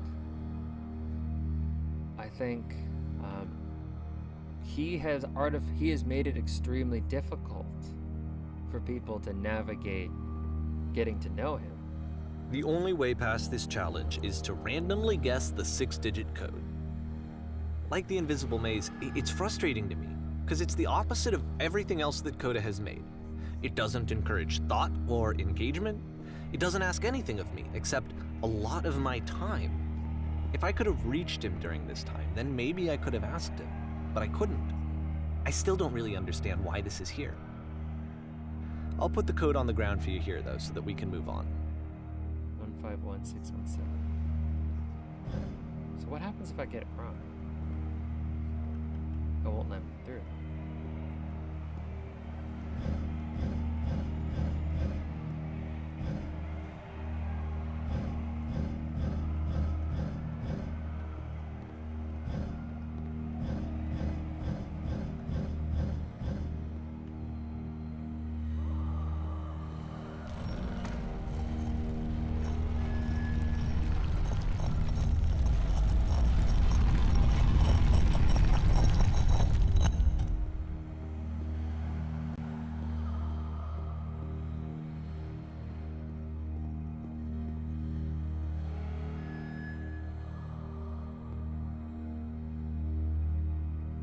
The switch to open this door is actually on the other side of the door, meaning that it's literally impossible to solve from this side. So even if you somehow brute forced your way through the first 2 challenges and you got to this point, there's actually just no way to progress. And it's scary for me, the idea of Coda cutting himself off entirely, just saying, that's it, that's the end of the conversation, not giving me any way to fix the problem. I feel like a failure, I guess, when I can't fix the problem.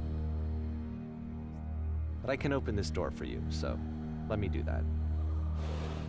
I'm not really sure what those numbers are. 151617. Was I a failure for not understanding this game? I mean, I don't know why I would be. It's not like everything needs to have a solution, but I feel it somehow. I feel like I failed, and I don't understand why. It used to be obvious.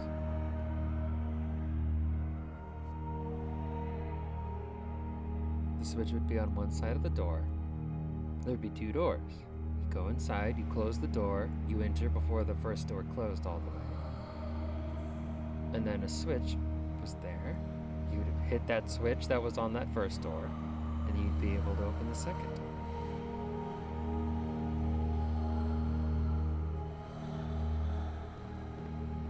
Maybe there was something in particular about the numbers.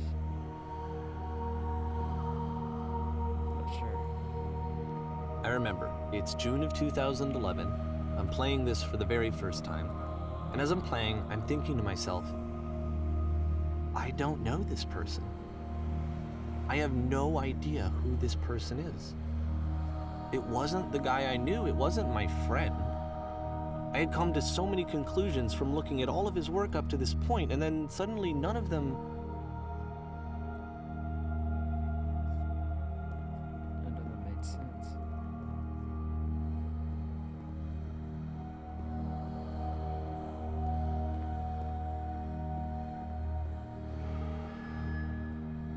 I had been trying to, though. That was the thing.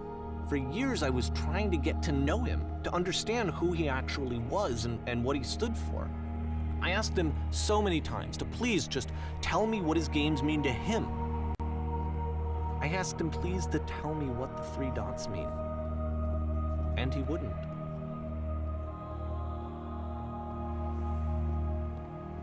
He didn't want to be understood.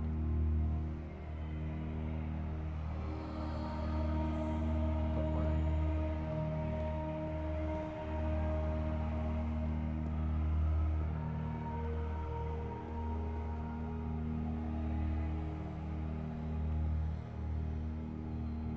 What does it all mean? I just felt so strongly that if I could have connected with him, that if I could have somehow made his work my own, that I would finally be once and for all happy. It was that I needed to see myself in someone else. I needed to be someone other than me. But he stopped and left, and it felt somehow like I had failed.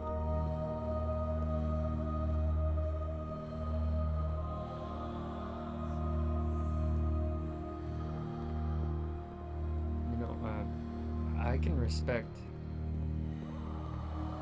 Where did I screw up? I can respect wanting to help somebody, especially if it's someone you know, and you're really close to them and you consider them your friend. But ultimately, the hard truth is, you can't help someone if they are not willing to accept the help. That is the first step of recovery. Admitting to yourself that you have a problem that needs to be fixed.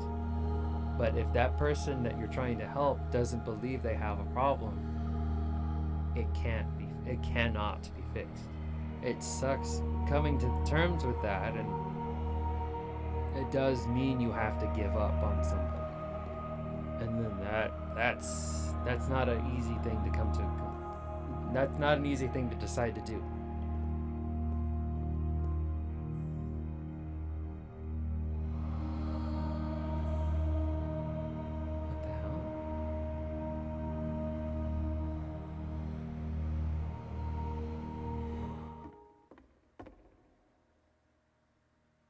I'm the reason that you stopped making games, aren't I? It's because of what I did. I poisoned it for you.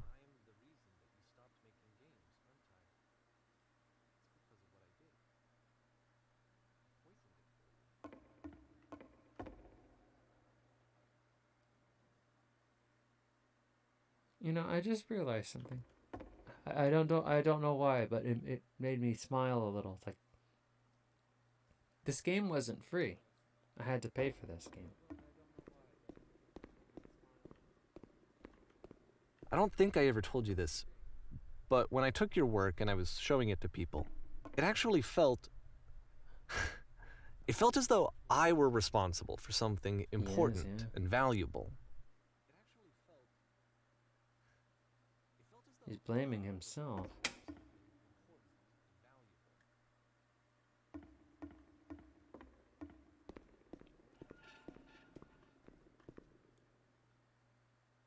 And the people who played them, they treated me like I was important.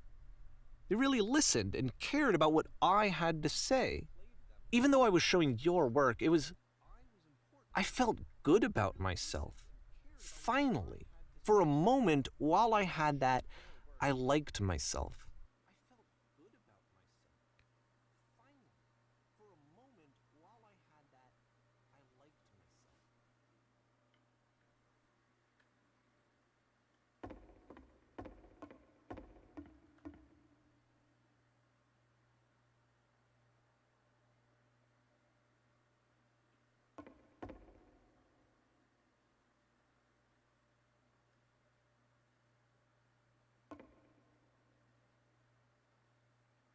So it was like he treated these games as though they were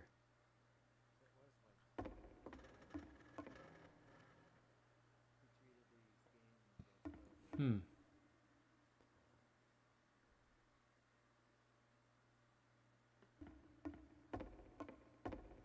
don't know.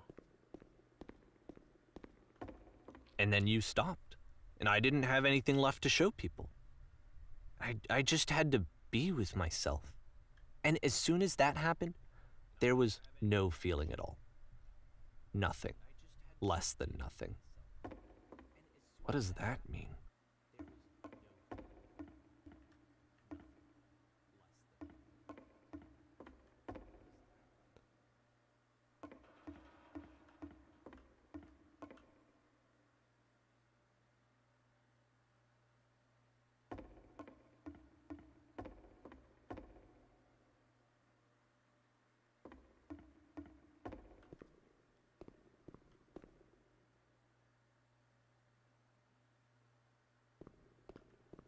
This game started out so innocent, and now it's a descent into two people's madness.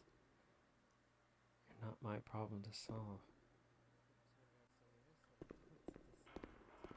I do hope that one day it clicks, that you make peace with this thing you are wrestling. I'm afraid that I did something really stupid because I don't like myself.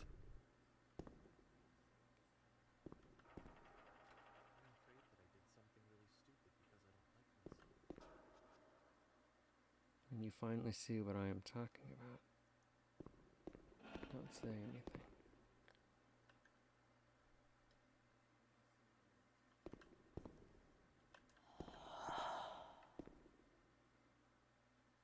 That's why I'm releasing this collection of your work, is because I haven't been able to find any other way to reach you. I've tried everything. And so a part of me has hope that if I put this compilation out into the world, and if I put my name on it, that maybe enough people will play it so that it'll find its way to you, so that I can tell you that I'm sorry. I know I screwed up. If I apologize to you truly and deeply, will you start making games again? Please, I need to feel okay with myself again. And I always felt okay as long as I had your work to see myself in. I mean, is something wrong with me? Because I know that I did an awful thing, and I'm doing it again right now. Like, I'm showing people your work, but I can't stop myself from doing it. That's how badly I need to feel something again, like I'm an addict. There has to be something wrong with me. Can I apologize? What if I tell you I was wrong? Will that work? Will that fix it? I don't know. I don't think it will, but there's nothing else that I can do. Just tell me what you want. I'm sorry. I'm sorry. Please, Jesus Christ. start making games again. Please help me. Please give me some of whatever it is that makes you complete. I want whatever that wholeness is that you just summoned out of nothing and you put into your work. You were complete in some way that I never was. And I want to know I want to know how to be a good person. I want to know how not to hate myself.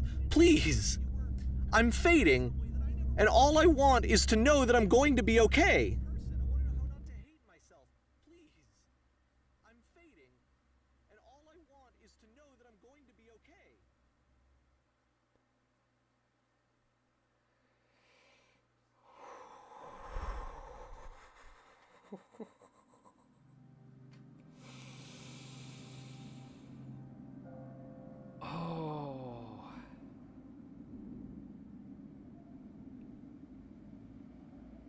So I guess, holy shit.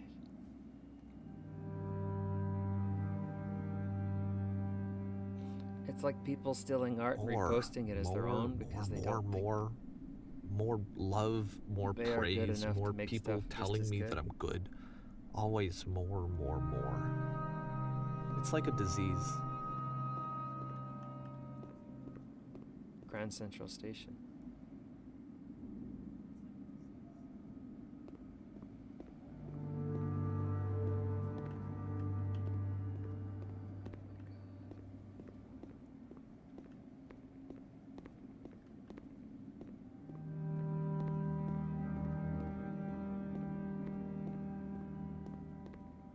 Well, that was just it. Davey just wanted to. He thought maybe if he had shown people Coda's games, that he'd feel some kind of encouragement. Coda would feel some encouragement to keep going. But what works for one person doesn't always work for another. But then, why did Coda make games? Why did he make what he made? He was using his friend in the end.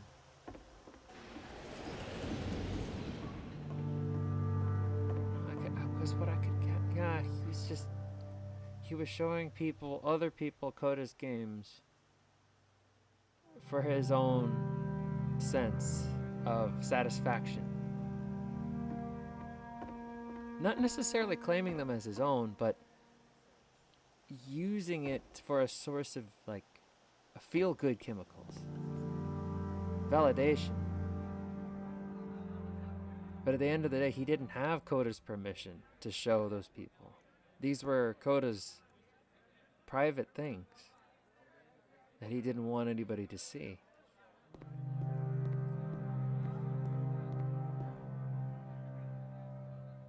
But then it still begs the question, why? Why did Coda make the games he made the way he made them? Solution. Why aren't there any windows in this train?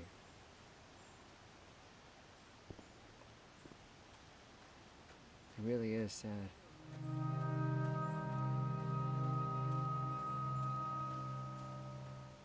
I guess if someone had told me ahead of time that he just really enjoyed making prison games, maybe I wouldn't have thought he was so desperate. I wouldn't have told so many people that he was depressed. Maybe he just likes making prisons. Yeah, and that's just it. Maybe he read too far into it. Maybe Coda just really likes prison games. But the fact that you have to say maybe, it also shows that Coda didn't really communicate very well at all. Why did he make the games he makes? Why doesn't he want them to be solved? Why not? Even now, the disease is telling me to stop. Don't show people what a shitty person you are. They'll hate you.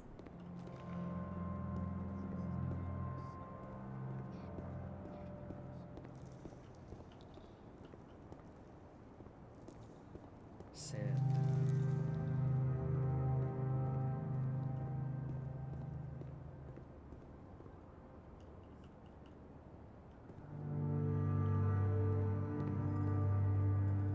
It really is sad on both sides of the story.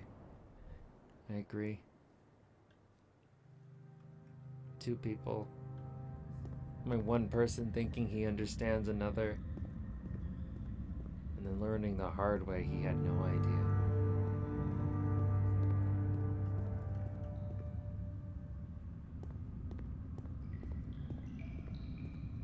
But the reason he had to learn the hard way was because he wasn't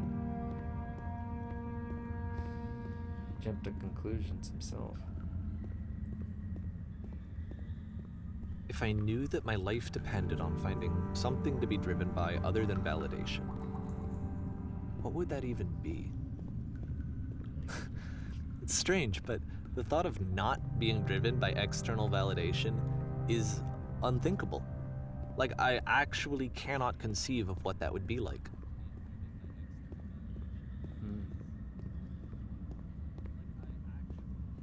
At some point in my own life, I learned that it was extremely important to learn not to genuinely not give a shit about what others thought of you or what others thought of me.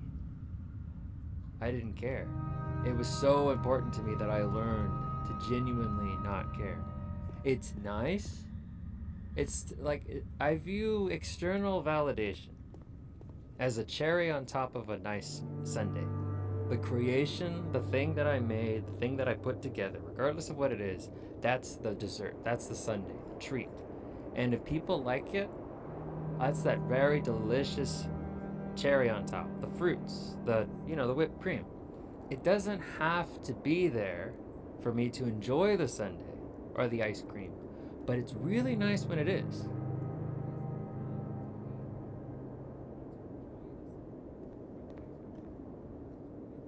But What now? That's me. That's me.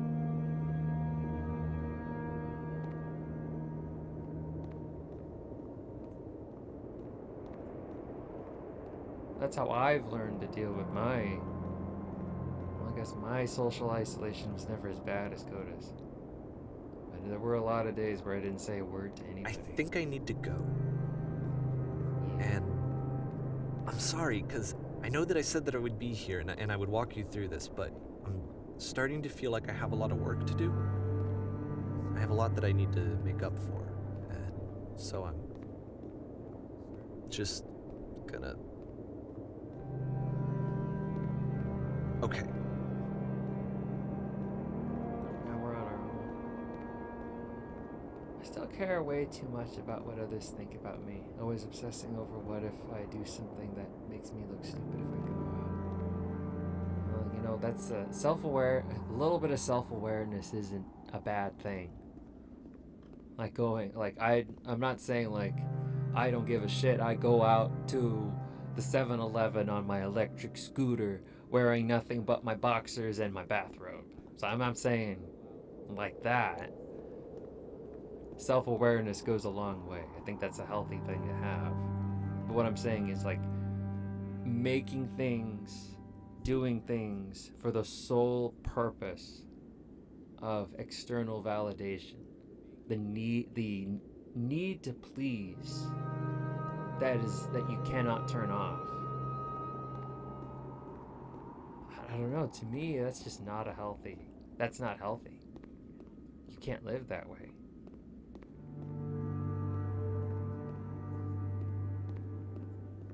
Like, there's nothing wrong with having it, it's just that if that's all there is.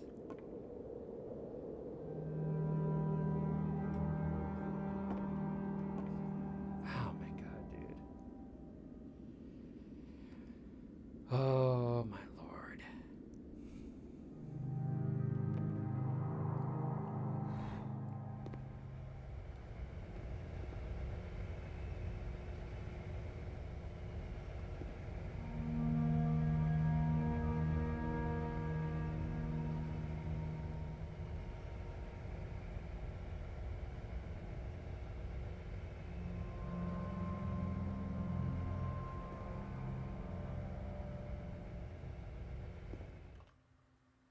I thought I was just gonna keep going.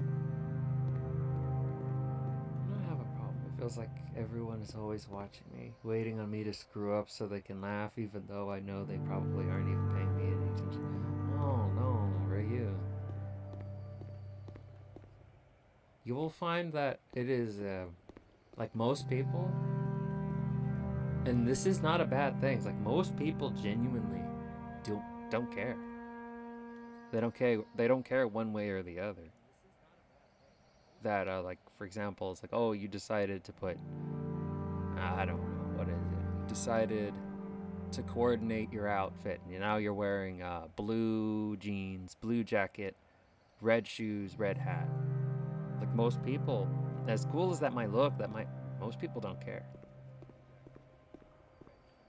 Or if it doesn't matter how sweet of a peach you are, there are some people that they just don't like peaches, and then there's nothing you can do about that sort of thing. And then, in all honesty, there really isn't anything you should do.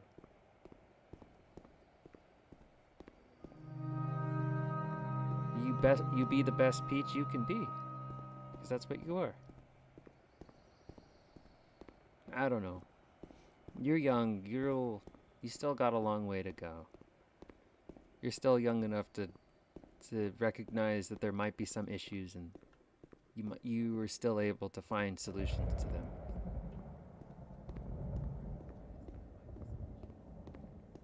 Healthy, constructive ones.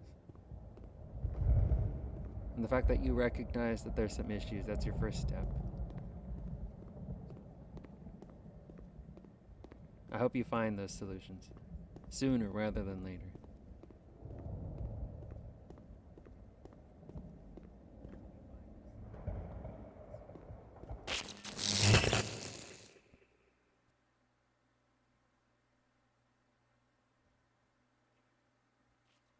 You're very welcome.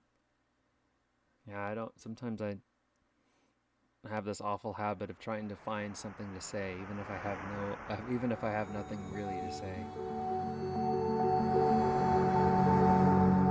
But I felt like I had to say something.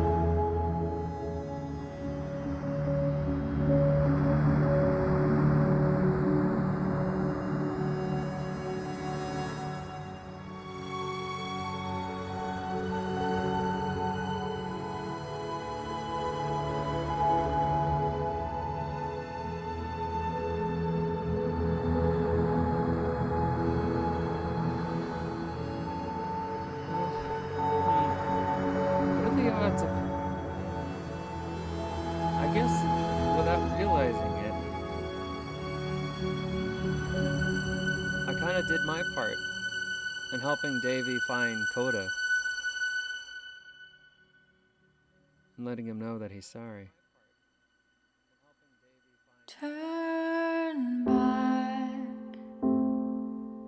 For her. Turn back from this cave. You said, let me prove that I'm brave. Let me keep going. Matthew Brait, Ryan Roth, Helena Herron, Richard Flanagan, Jesus Garris. Cave goes for I didn't get to read the rest of it. and miles and miles. By Helena Herron, performed by Helena Herron and Ryan Roth. And you're so tired. Thank you for this wonderful game. But I know that you're strong. But if this gets copyright claimed in any way, shape, or form, I will return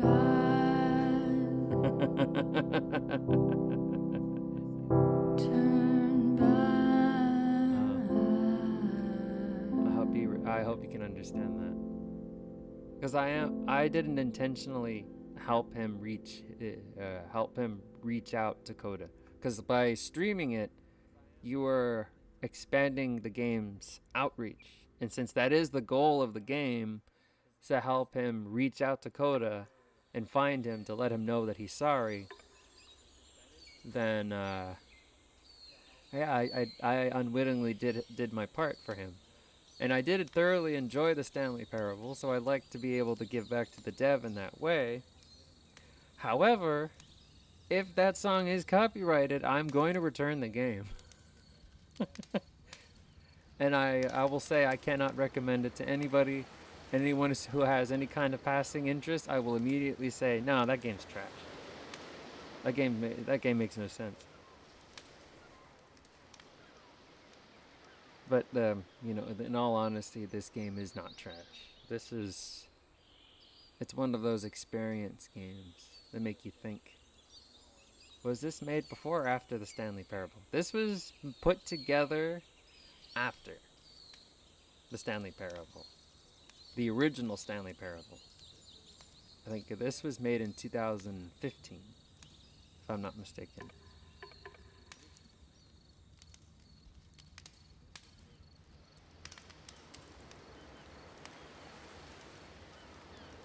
Hold on, let me go double check that.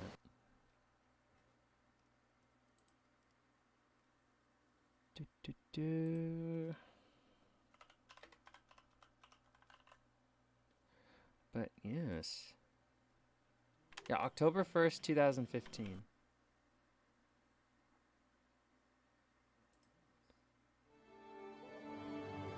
And the original Stanley Parable was released October 17th, 2013. So it came out after. And then the remake came out, I think, 2 years ago. 2022, if I'm not mistaken. Wow. This was a phenomenal game. We got to learn more about the inner workings of somebody who may or may not have been struggling, who may or may not have been making games for the sake of making games. This game was like an onion. Lots of layers of mental illness from the two. One who makes games for the sake of games, or maybe he really was depressed. Maybe the whole thing, Coda hated how well Davey was able to read him because of what he made his games into. And he wasn't able to handle the idea of somebody truly understanding him. So his first response was to run away and make Davey feel as though he had done something wrong. Or perhaps Davey did do something wrong, and he got it all wrong. And Coda just had an unhealthy obsession with making really strange, convoluted prison games for the sake of making really strange, convoluted prison games. And honestly, we all have our thing. Nothing wrong with that. Like on the stage level when he retreated, exactly. He just retreated into himself. It would be kind of hard not to make the connection between that, the actor struggling to make conversation and then retracting into himself and then finally getting those words of praise. And Coda's apparent need to socially isolate himself. I don't know, from an onlooker, I'd say that was a very natural connection to make. I don't blame Davey for that.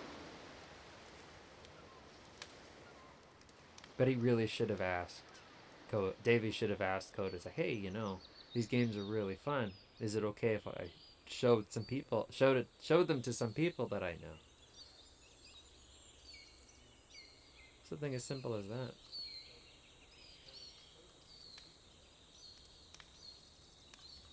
I don't know how to take it.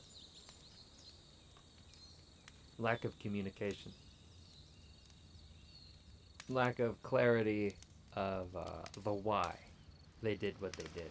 Like, we don't know why Coda made the games he did.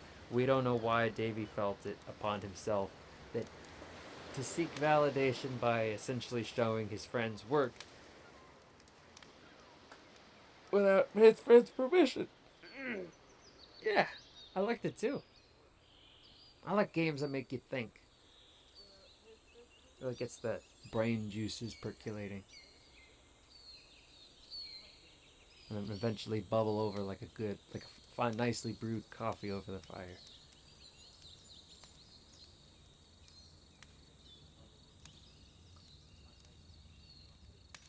Yes, yes.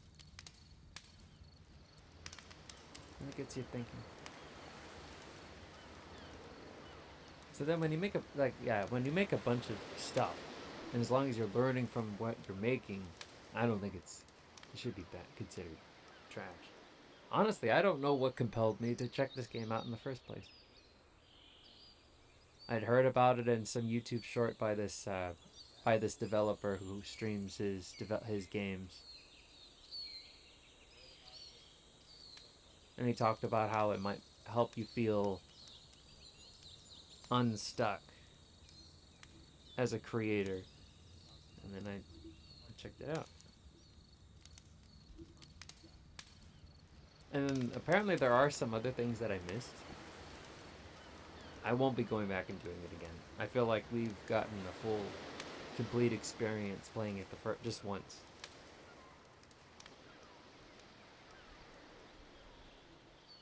Yeah, it was a good game. Very good game. I'm glad I played it.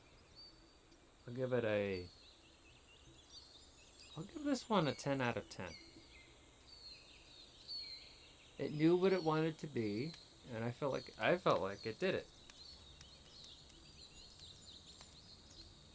And even carries on the theme of the game is an experience, but there was never any solution. Have I heard of the game To the Moon? I have not. Is it on Steam? To the Moon. Ooh, To the Moon.